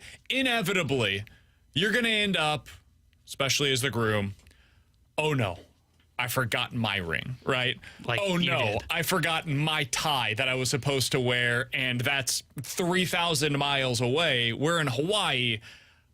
My stuff's all in St. Louis, right? Well, it didn't quite go that poorly for this couple from Boston, but something went horribly awry just days before a gentleman was set to marry his fiance. So, T-Bone, after years of wedding planning, Donato went to go get his passport. Okay. And what he found instead was a shredded up piece of paper that their dog had gotten into. Ooh. Again, just days before they were going to end up going on what was supposed to be a destination wedding to Mexico. Oh, wait, can't you? I have a follow-up question about the passport. Can't you get a passport figured out pretty quickly? I do not believe so. No. With no appointments available in the New England area to try to get a new passport and time running out quickly, the couple started reaching out to lawmakers. They sent out an email to their congressman. They got in touch with their senator, but ultimately it came down to the State Department and the passport office trying to stay positive. They are hopeful that they'll be able to pull off the wedding abroad. Quote, I'm not allowing myself to even think about plan B. There is no other option. We are going to go on Friday one way or the other. Ooh. We don't have a follow-up on this yet. We'll see what ends up taking place. Can you imagine, dude? Oh, my wife would kill me. My wife would absolutely kill me if I didn't have my passport in a place where the dog could potentially, like, no, sir. I can't imagine that. One, why do you have the passport where the dog can get it? Exactly. Would be my question. But two, like, it's one thing to forget, like, the tie that you mentioned or the ring. Like, well, maybe not the ring. The ring's probably a bad example in this scenario. But it's one thing to forget the tie or forget something that's, sure, it's a problem that you don't have it, but it's not like the massive problem to where your wedding is going to be postponed. This, oh my gosh. This is grounds for not marrying this dude. I told the story last week when it was the week before our wedding, me and Kara. My brother-in-law had a friend. They were taking a trip the week before over to Europe to go to a bunch of Premier League games. They had like 4 different games that they were going to go to over the course of a week. It was going to be an incredible trip. And I was jealous of it, obviously, because that sounds amazing. The week before, one of his buddies dropped out. They couldn't make it. And he says to me, hey, if you can get your flight over, all of the rooms are paid for, all of the tickets to all of these games are paid for. All you got to do is get the flight over. You're more than welcome to come with us.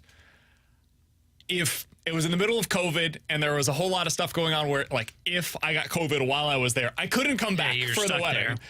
I so badly wanted to try to make it work, but I just thought to myself, like, if I get COVID and I can't come back and I miss the wedding, my wife will never forgive me. Yeah. Like, that wedding will not take place because my wife will not marry me. Yeah, exactly. It will be the end of our relationship forever. Yeah, that was the exact thought that I had was you would not be getting married. You would. I wouldn't have had to worry about getting you a gift for your wedding because there would not have been a wedding had you gotten COVID over in England.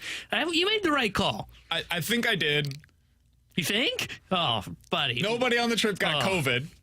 So I probably could have made it work. But even if there was a 1% chance of me not getting back. I'm not even referring to how the results were. The fact that you just said at 103 on BK and Ferrario, I think I made the right decision. I did. I hope Kara's not listening. Coming up next. I'm sorry, Kara, if you are. We've got some news on who was sent down to make room for Drew Rom tonight on the Cardinals roster. We'll tell you who that player is and the Cardinals' decision that is upcoming with Dylan Carlson. We'll talk a little bit about that coming up next here on 101 ESPN.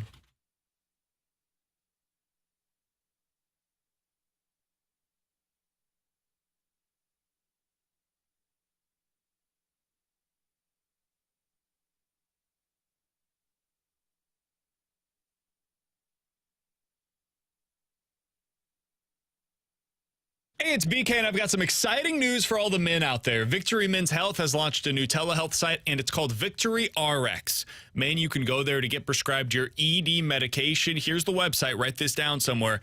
VictoryRx.com. That's VictoryRx.com. They've made the process super easy. Men, you can go there, go to the site, VictoryRx.com.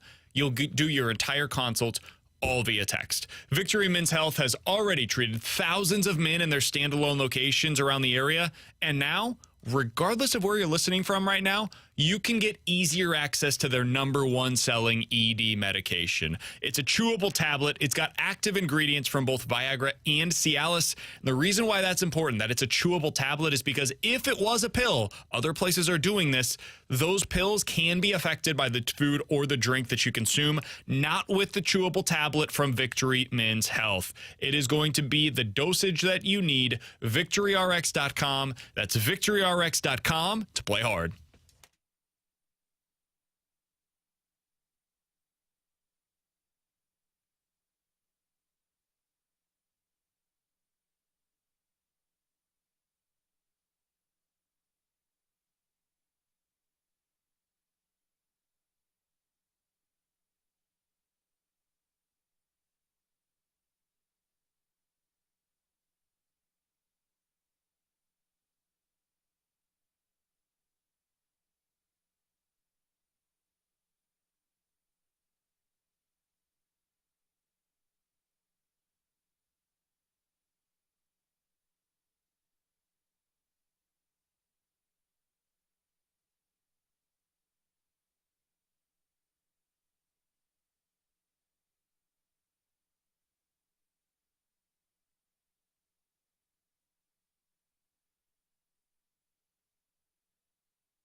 Alongside Tanner Hendrickson and Grant Francis, I'm Brandon Kiley. So earlier today, we were talking to Katie Wu about the Cardinals' decision that they have to make today in order to activate Drew Rom, who's expected to make his major league debut this evening as the starter for the Cardinals. Drew Rom, for those of you that aren't familiar, he was one of the players that the Cardinals got in return for Jack Flaherty from the Baltimore Orioles in that trade at the deadline. Rom has been very good so far down in AAA, 18 strikeouts in 11 innings in his 2 starts in AAA for the Redbirds. So he's coming up today. That means you've got to make a corresponding move. One of those moves could have been optioning Andrew Suarez or Casey Lawrence, 2 long relievers that are currently in the bullpen. Instead, the Cardinals chose a different move. Oh, yeah? What'd they do? They have just announced their move for today. According to John Denton, the Cardinals are optioning Guillermo Zuniga down to AAA, and they will be calling up Drew Rom. Didn't like his swing and miss stuff. So here's where I stand on this. I would have gone personally with Andrew Suarez. He would have been the one that I would have sent down. He has no future here in St. Louis. He has an option year, so you don't have to send him through waivers. He would have been the guy that I would have personally sent through. One of the main reasons why: he threw 64 pitches on Saturday, which means he's probably unavailable in any of these 3 games out in Pittsburgh. The next time you'll be able to use him is on Friday night when you've got Miles Mikolas on the mound. It would be a surprise if you need him in that game with Miles Mikolas on the mound. So we're talking about not needing Suarez, most likely until Saturday at the earliest.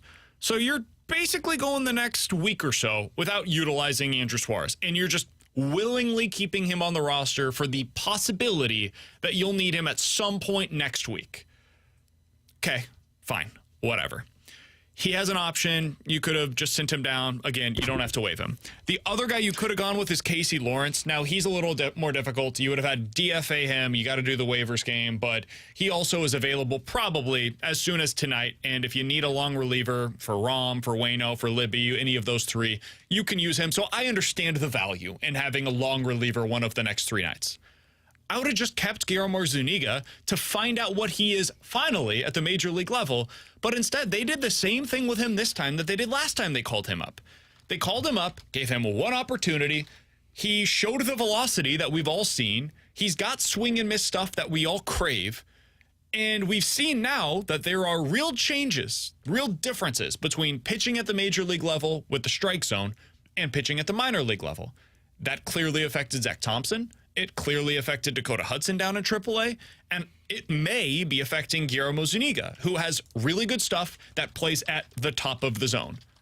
Let's find out what that looks like, man. This guy could be in a similar spot to JoJo Romero next year, where Guillermo Zuniga could play into the Cardinals' 6th or 7th inning plans. He could be one of the arms that you're going to sign this offseason, but instead of learning if that is the case right now, they decided, no. We got to keep around Casey Lawrence. We got to keep around Andrew Suarez. It just doesn't make sense to me. I know what their argument is. I disagree with it. I think it is a faulty logic. I think you have plenty of innings in that bullpen right now, especially when I look over the weekend.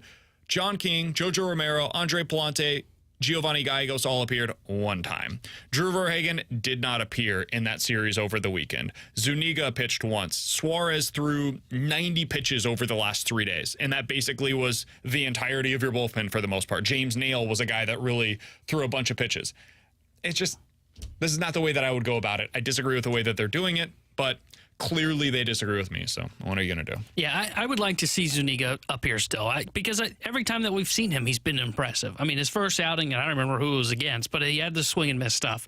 His outing against the Mets, I know he gave up a run, but really only 1 ball was really hit hard off of him. That was the Alonso double. Otherwise, 2 strikeouts, and the other hit was just a little blooper into left field. Like, I can see where Zuniga would be a guy that, to your point, could pull off what JoJo Romero has done. Or what Luis Garcia did a couple of years ago. Yeah. Like, he could be that arm in your bullpen. And you don't have a lot of guys like that outside of this bullpen. I mean, Helsley's that guy, but he's hurt. You got Giovanni Gallegos, who's got some swing and miss stuff. But who's the other righty with a lot of electric stuff? You don't really have one. Verhagen's not that guy, and he's not going to be here next year. So, and to your point of what the Cardinals are doing with the long relievers and eating innings, just make Palante a long reliever. I mean, you could essentially do that. I mean, he threw 45 pitches back on August 11th, 10 days ago. So that could be your second long reliever if you truly believe that you need 2 of them. Yeah, I'd much rather see Zuniga because there's some untapped potential there, too, that if you can find a way to hone in his where he's been throwing a lot of balls down in the minor leagues and walking a lot of guys, if you can find a way to hone that in at the major league level, you're talking about an electric right-handed arm that could come out of that bullpen and be in the 6th, 7th inning role potentially for you next year. It's just really weird. Their handling of him has been strange. I mean, all offseason they acted as if they were very excited about him, and then we saw what he did in the World Baseball Classic, which was, you used the word electric. That is exactly the word that I would use to describe how he performed in the World Baseball Classic. And then you got into the regular season. There were some struggles for him down in the minors, so it was understandable as to why they were cautious with him, to say the least. He gets called up, strikes out Mike Trout, and then immediately gets sent down to the minors. And then over the weekend, looks fine. I would say it looks solid. The stuff clearly plays at this level, but the results were just okay. And then immediately, once again, gets sent back down to the minors. I don't think it sends a great message to your minor league system when guys that you signed in late July are immediately getting these big league opportunities. That's money that's being passed over for some of your minor league players. That's opportunity that's being passed over for some of these minor league players. I just don't think it sends a great message from a human perspective. And that's not even to mention competitively what it means for you both down the stretch and going into next year. I think it's a missed opportunity. I think this team has really struggled to figure out how to adjust to games that don't matter. I think they are treating them almost too much as games that don't matter and not enough as opportunities. They're doing it on the position player side of things, but they're not giving those opportunities, the same opportunities, especially in their bullpen, to the young guys. I think they're underestimating how much of an overtaking the bullpen's going to be this offseason. That's one of my fears going into this offseason is they clearly acknowledge how much they need to improve their rotation. John Mozeliak said very firmly and then corrected somebody in the media when suggested otherwise. He knows they need 3 starters going into this offseason. I don't know what their plans are in the bullpen going into the offseason, and that was not as much of a problem for the Cardinals this year as the rotation maybe, but it was up there, dude. That would probably be like second on my list of biggest issues that the Cardinals had. Oh, I agree with you 100%. It's one of their bigger issues, but I think the way they're going to go about it, and I totally agree with you. I think they're going to overlook the issues they have in their pen. I think Helsley, their plan will be Helsley, Gallegos, and JoJo Romero. That'll probably be your 7, 8, 9 combination. They're probably going to bank on a Wilking Rodriguez bounce back and Packy Naughton coming back to support this bullpen. 2 guys that are on the 60-day IL right now. Maybe Palante's in the plans. Maybe Thompson's in the plans. I don't know what the future holds for Zach Thompson and what they're going to do with him. But that's just 5 guys that I named right there. And 3 of those 5, I don't really feel confident about having. Oh, John King, too. I forgot about John King, who's been really good since he's been here. So that's 6 names. Out of those 6 names that I just said, I don't know if I'd trust any of them. Like JoJo Romero, this is the first time it's really clicking for him at the major league level. Am I going to buy in on a reliever, the most volatile position in baseball, that JoJo Romero is going to be this guy for me next year? Am I going to trust Ryan Helsley, who continues to have setbacks in his rehab starts, complaining of general soreness again after his previous outing? Giovanni Gallegos, as much as I've trusted him, there are signs that it is starting to crack with him. John King, a guy that's just now getting an opportunity and looks good in his, 4 innings for the Cardinals? Am I really going to buy into 4 innings of baseball that doesn't matter? Like, there are way too many question marks around this bullpen, and I think they're, like you said, I think their sole focus is going to be, well, if we fix the rotation, the bullpen will figure itself out. And I don't know if I would operate that way if I'm the Cardinals. And somebody from the 636 makes a fair point, because I think anybody that listens to this show knows that I agree with this, theoretically speaking. I would personally be disappointed in the front office if they went out and spent big on the bullpen.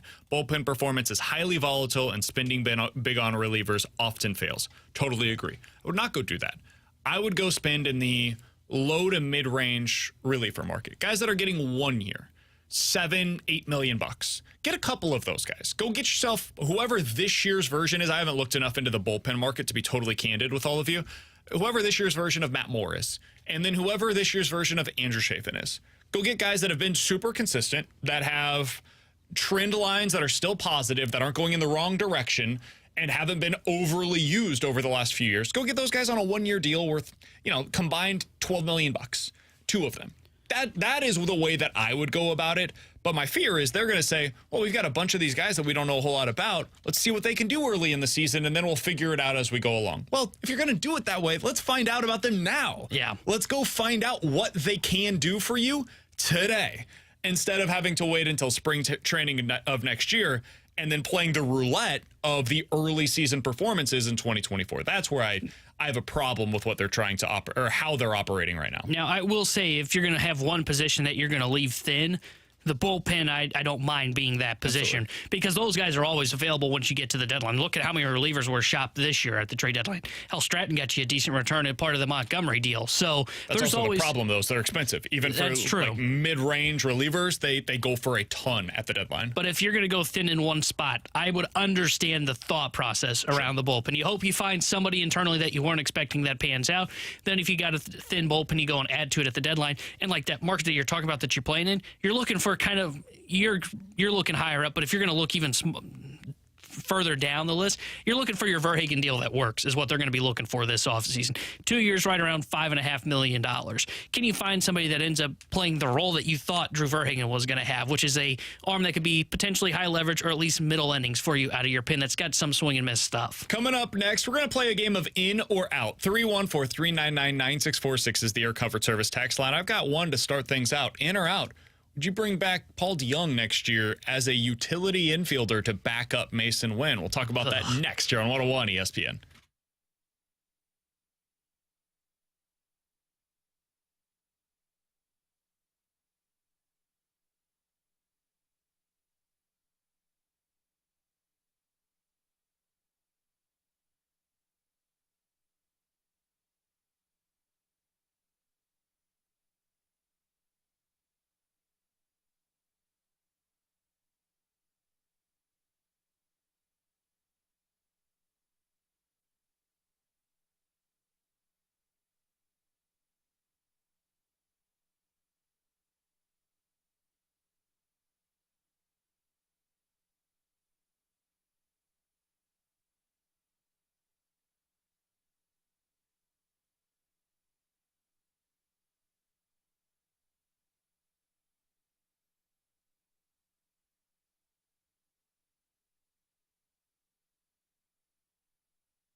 Oh, I forgot that you're not Alex. Oh, well, it just doesn't feel right. 314-399-9646 is the Air Comfort Service text line for in or out. You give us a scenario. We'll tell you if we are in or out here on BK and Ferrario. T-Bone filling in this week for Alex. We've got Grant Francis in with us as well. I'll start us out with the first one for you guys. In or out? The Cardinals should sign Paul DeJong this offseason to a major league vet minimum deal in order to play backup shortstop for them next year after he was DFA'd over the weekend by the Toronto Blue Jays. Out. They should not bring back Paul DeJong. Look, they were able to fold in when they had their chance to get a prospect back in return for Paul DeJong. There's no need to bring him back. What you saw in Toronto is the likely outcome of what he is as a major league player. He's just too inconsistent, and I don't want him when I have a potential Tommy Edman as the backup shortstop, who, if you are truly questioning Masyn Winn at the end of the year, Tommy Edman should not be traded this offseason. You should hold on to him to be the backup shortstop in case of this scenario, so you don't have to bring back a Paul DeJong. So I'm out on this. I don't see a reason to bring back Paul DeJong. Yeah, I'm on the same wavelength. I mean, there's a reason why he got DFA'd in Toronto. I don't see a reason to bring him back. He was like 4 for 43. Yeah, that'll do it. Plus, just re-sign Taylor Motter. Cardinals love him. Bring him back. Come on, man. Backup infielder. So, did you see the play he made this weekend? That was completely unfair for that to have gone down as an error on him, by the way. And that was a Baker. Or was that Baker at first? Yes. Yeah, that was a Baker error. Luke and Baker cannot play first base anymore, guys. Or Major League Baseball. We can't keep doing this. Luke and Baker is I'm still interested and curious on the bat. Oh, boy, his defense over at first. No, sir, that is not going to work out for this team. You guys made fun of me for really enjoying a good defensive first baseman. Paul DeJong in his 12 starts for the Toronto Blue Jays. 3 for 44 with 0 walks, 18 strikeouts, 1 run, and 1 RBI. Woof. 0 home runs in his entire stretch there. 0 extra base hits, actually, in his entire time. And you want him back. In the Toronto Blue Jays. Now, here would be my argument for it. If you are even considering this, it is very likely that you traded Tommy Edman. That would be the case for signing Paul DeJong. And the only role that Paul DeJong would have is basically you're Taylor Motter next year.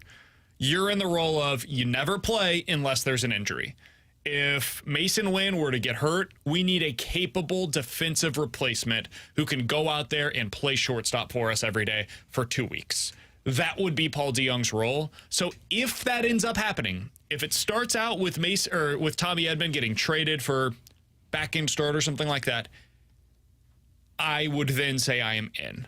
I am in on re-signing Paul DeJong for a minimum deal where he knows exactly what his role is and he's going to be as a backup to Masyn Winn starting on opening day. I would be in on that.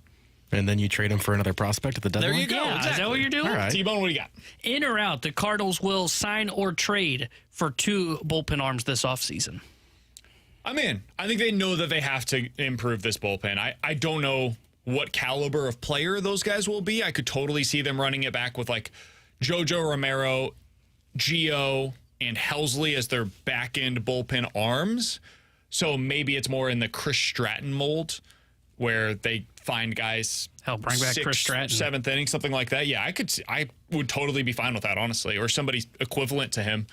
I could see them doing that, but I think they know they've got to add a couple of bullpen arms this offseason. Yeah. I just don't know how good those arms are going to be. I'm in 2. I think they're trading for 1 and signing 1. And I don't have like specific names on the top of my mind because there's so many free agent relievers that'll be out there. But nobody remembers. We got the Cardinals got JoJo Romero for Edmundo Sosa, who's been really good for Philadelphia and was a really solid utility player for the Cardinals. Can you get something like that for a Juan Yepez, Tyler O'Neill, someone of that ilk? Or even if you trade one of your catchers, maybe you trade Andrew Kisner as the backup catcher to go get a reliever. I could see that, and then you go sign somebody for kind of 1 year, $5 million. I think that's how you kind of try and reshape this bullpen on the fly. Could you see the Cardinals maybe trying to do a trade where they do multiple things at once? Like they get a starter and they get a bullpen piece at the same time? Like that's where I could see that trade side of things coming in. And then you go out and sign another one. So yeah, I'd say I'm in on this as well. Grant, do you have anything for in or out today? Yeah, in or out, Robert Thomas sets a career high in goals this upcoming season. His previous career high is 20. That was not this past season, but the year before. And he had 18 this past season. I'm going to say out. Really? I think he goes into this season I think he is a 15 to 20 goal scorer. I think that's what he is. The thing that will be interesting to watch with him is the assist numbers, and that is mostly a reflection of who he's on the ice with. I think there have been times in the past where the Blues have not been able to get the most out of Robert Thomas as a distributor because he hasn't been put in the position to succeed as a distributor. He needs guys that are proven goal scorers. One guy that I would love to see him with going into this season, I would love to see what he looks like with Jakub Vrana. on one side of his wing. Like either him or Kyrou, I feel like at all times he should have one of those two on his wing because he is going to set those guys up better than anybody else on this team can. So I'm going to say out on him scoring more than 20 goals this year, but I do think there's a real chance that he gets to 60-plus assists and said it's a new career high in that regard. Yeah, I'm out as well because I think he's going to be looking to be more of a distributor than he is a goal scorer. And I think he's got the shot. I mean, I think you're right on where you said 15 to 20 goal scorer. I think he's got the shot to be a 25 goal scorer. Like, I think his shot's great. He just doesn't utilize it enough, and he's always looking to pass. He's a pass-first player. I could see where he would set the assist number because he's going to be on the line with Kyrou or Vrana, as you said, which I like that idea. And he's potentially going to have Booch on his wing as well. So, like, I like what he'll be set up to do in terms of the assist category. He just doesn't shoot the puck enough to where I would say that he's going to set a new career high. So I'm out on this. The reason why I'm going in on it is because of what you just said. One of the focal points for him last season towards the end of the year was to shoot the puck more. And when he did, he had success with it. And the fact that he was only 2 goals away this past season from his previous career high, I think he's going to do it. I think he's going to get at least 21 this upcoming season. Let's get to some of yours from the text line. 314-399-9646 is the Air Comfort Service text line. Guys, in or out, the Cardinals sign Aaron Nola this offseason.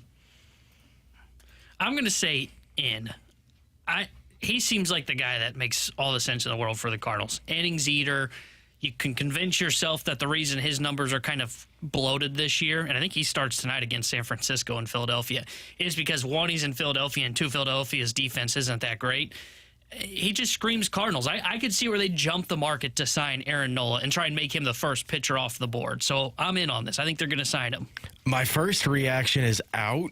Just because of the Cardinals' past and them not signing the big fish in the offseason, but the Cardinals are also very rarely in this spot where they've had a very bad season. They need to go out and sign a big fish. So I'm going to go in on this just because though the Cardinals don't do this often, they're also not in this position very often. I think I'm in. I think he's going to be their top target.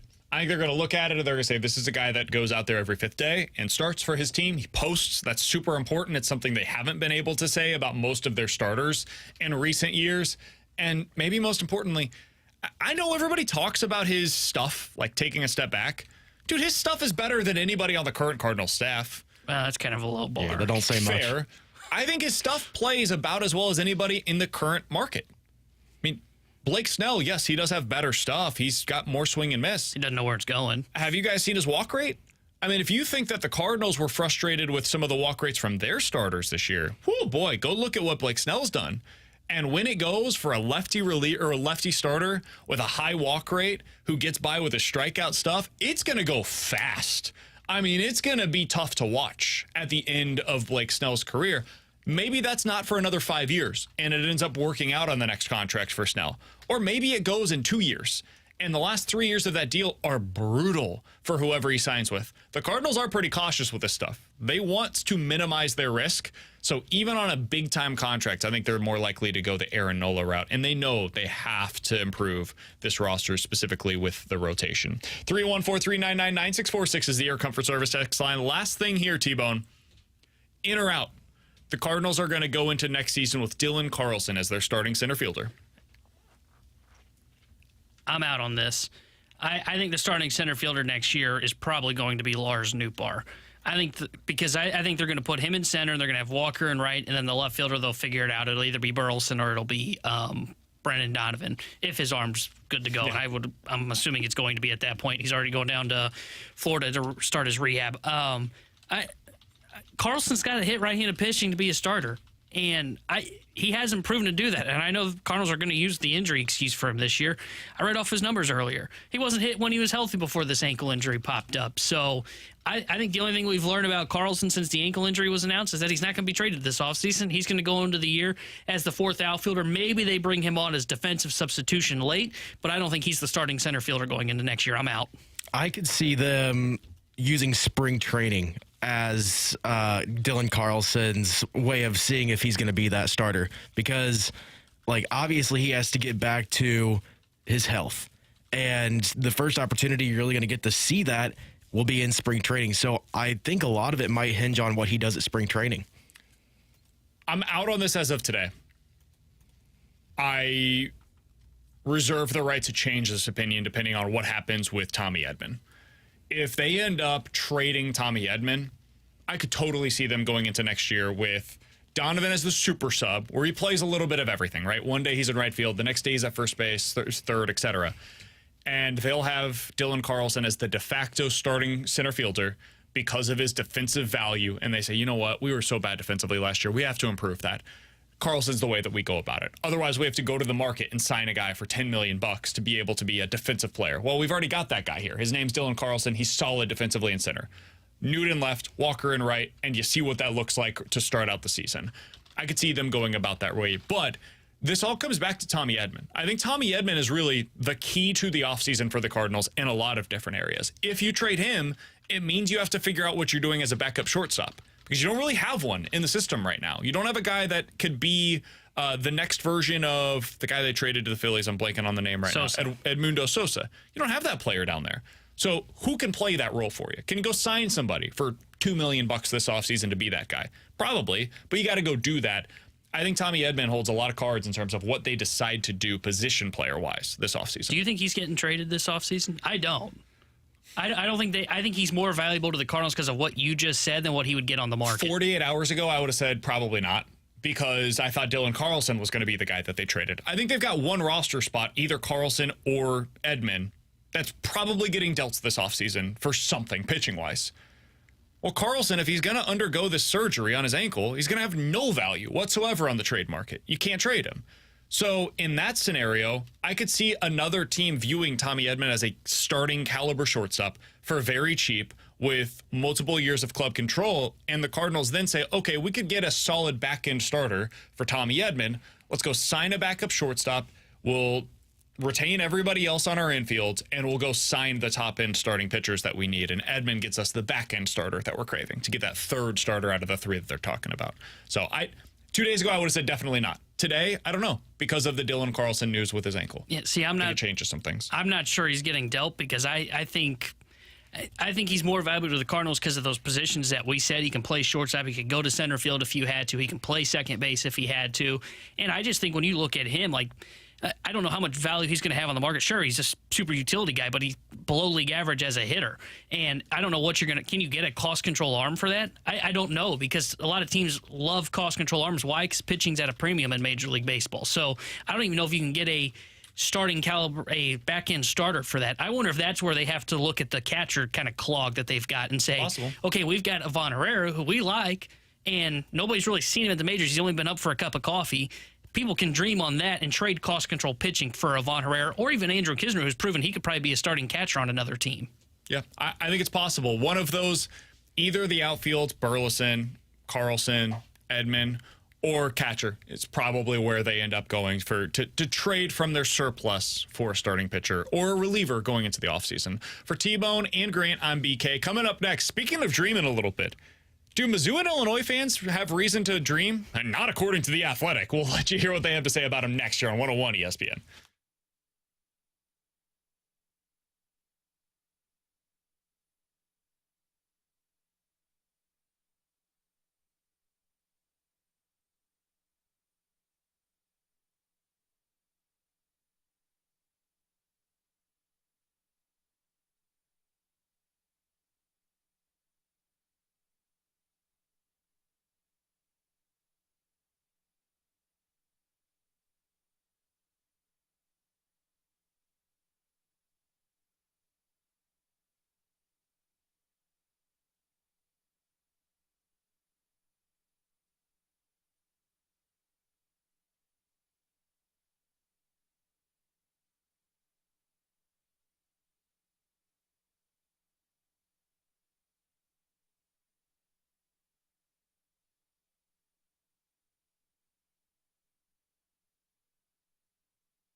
Grant Francis here with a SportsCenter update driven by Johnny Londoff Chevrolet and Johnny Londoff Autoplex. Yesterday, the Cardinals took the final game against the Mets 7-3. They dropped 3 of 4 to New York, and they'll start a series tonight in Pittsburgh against the Pirates. Drew Rom will get his first MLB start for the Cardinals. First pitch will be at 6:05. And also yesterday, St. Louis City SC picks up a win against Austin FC 6-3. They'll be back in action on Saturday in Orlando. I'm Grant Francis. The SportsCenter update's been driven by Johnny Londoff. Find new roads and shop 24/7 at londoff.com and londoffautoplex.com. Are you kidding me?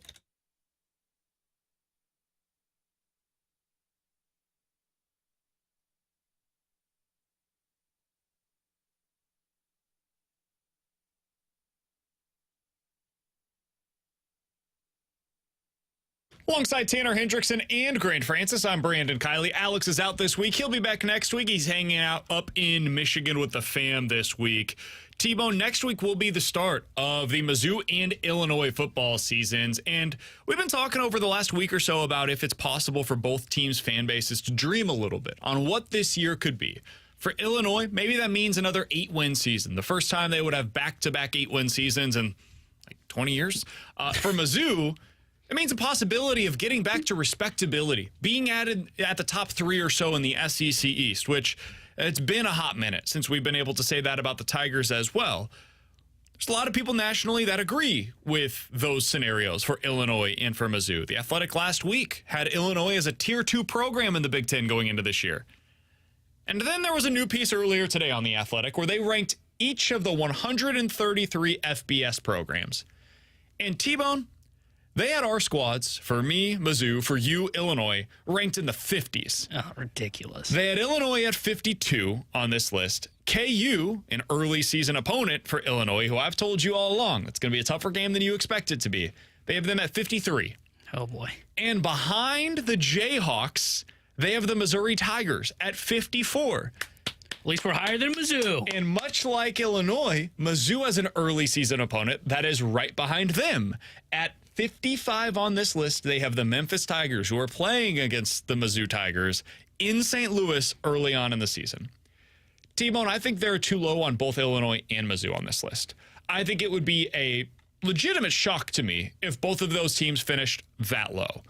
I think they're both borderline top 25 to 35 programs going into the season.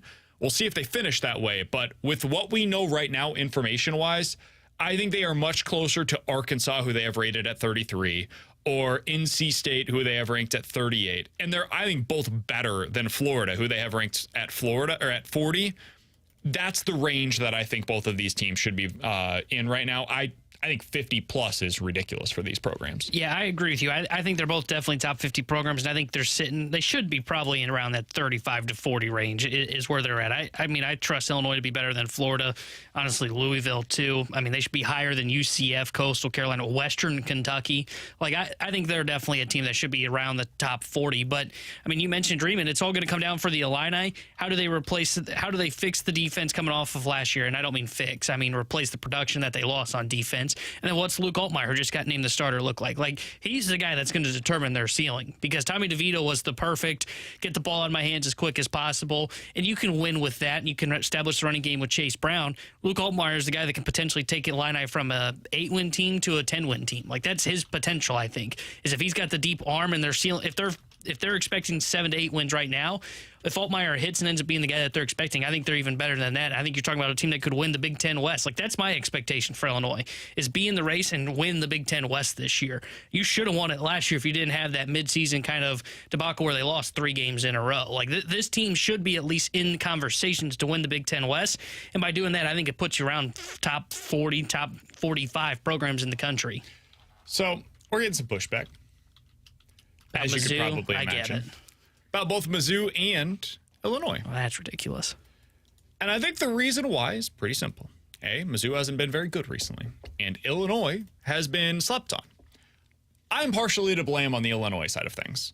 I did underestimate what they did last year going into the season, and this offseason, I don't think I've given them the credit that they deserve going into the season.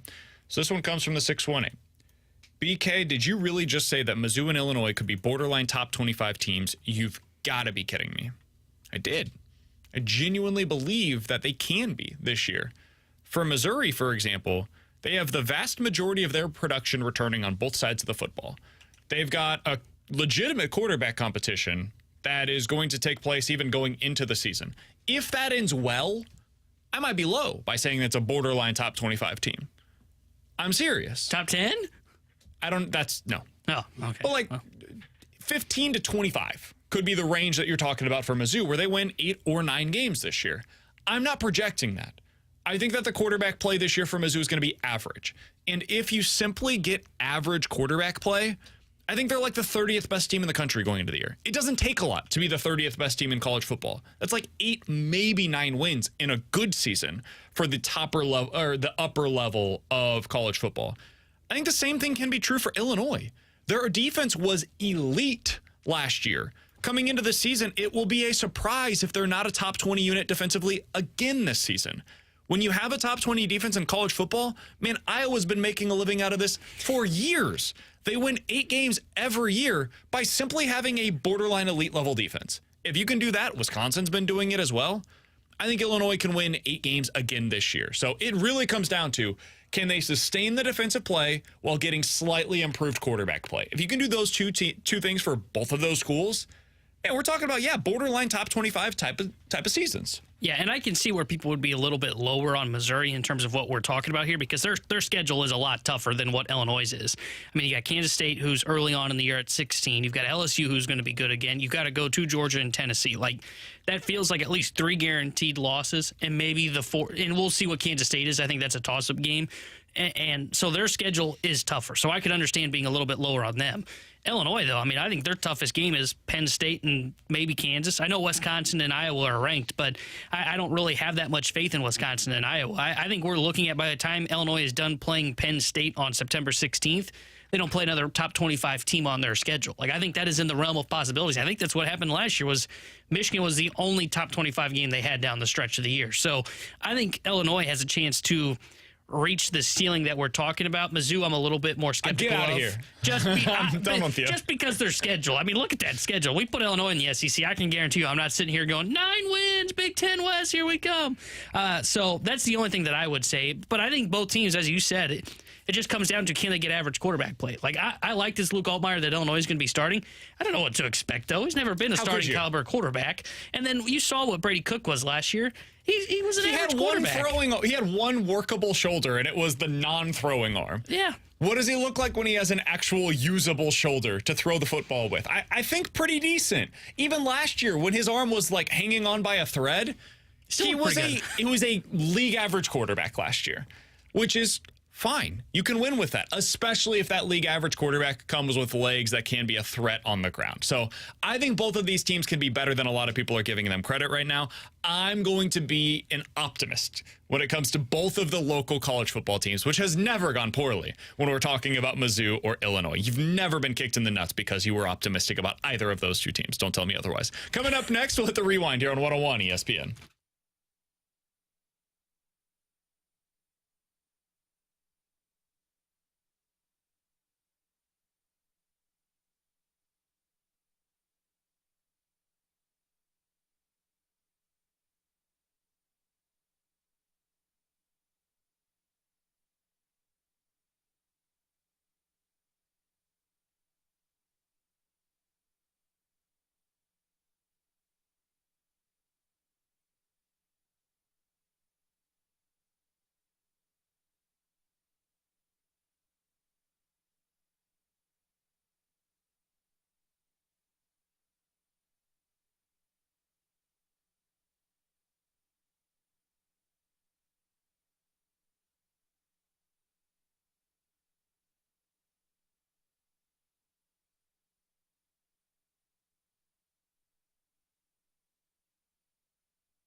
Alongside Tanner Hendrickson and Grant Francis, I'm Brandon Kiley. If you missed anything from today's show, be sure to check it out on the podcast page, 101ESPN.com, and the free 101 ESPN app is where you go to find it. It's all presented by Dobbs Tire and Auto Centers. You can also check it out on YouTube at youtube.com/101ESPN-STL. So the Cardinals are having a debut once again tonight. It'll be Drew Rom's opportunity to do exactly that. He has a very unique style of pitcher. He's a crafty lefty in every sense of the word. He throws 90 miles per hour on average. He gets a ton of swing and miss, at least at the AAA level. And in his 2 starts so far down there, he's gone 11 innings, 18 strikeouts. The results have been remarkable. I have no idea what this is going to look like at the big league level. I can't even tell you guys what to expect. I can tell you who the closest comps are if it ends up being successful. That's Marco Gonzalez, Kyle Hendricks, Dane Dunning. Those are the types of pitchers that we're talking about here. Can he be that? I think that's like 100th percentile outcome. Best case scenario, he becomes Marco Gonzalez. We'll see. T-Bone, I know you're excited to see it tonight as well. What are you expecting from him tonight against a Pittsburgh lineup? I'm expecting him to kind of use that secondary pitch, that slider, to help try and set up his fastball, try and get guys to chase. I think you mentioned that with, I can't remember who the name was that you said, but that's what leads to some of these guys that don't throw hard to have success. They get a lot of the chase. I'm fascinated to know if his swing and miss stuff translates, because I've told you in the office after both his outings in Memphis, it makes no sense to me, where this guy's throwing 90, but he struck out 18 in his 2 outings. So I'm fascinated to see if it works. I'm expecting probably about 5 innings, 5 and dive, and hope he gives up about 3 earned runs or fewer, and we'll see if the strikeout stuff translates. Pittsburgh kind of stinks, so I'll say he has like 4 to 5 strikeouts tonight. If he gets rocked, don't make too much of it. It's his first start in the big leagues. Don't worry about it. He'll be back in Memphis. Yeah, he'll be right back down in Memphis, and we'll see what he looks like the next time around. For Tanner Hendrickson and Grant Francis, I'm Brandon Kiley. We'll talk to you guys tomorrow at 11 a.m. The Fast Lane's coming up next here on 101 ESPN.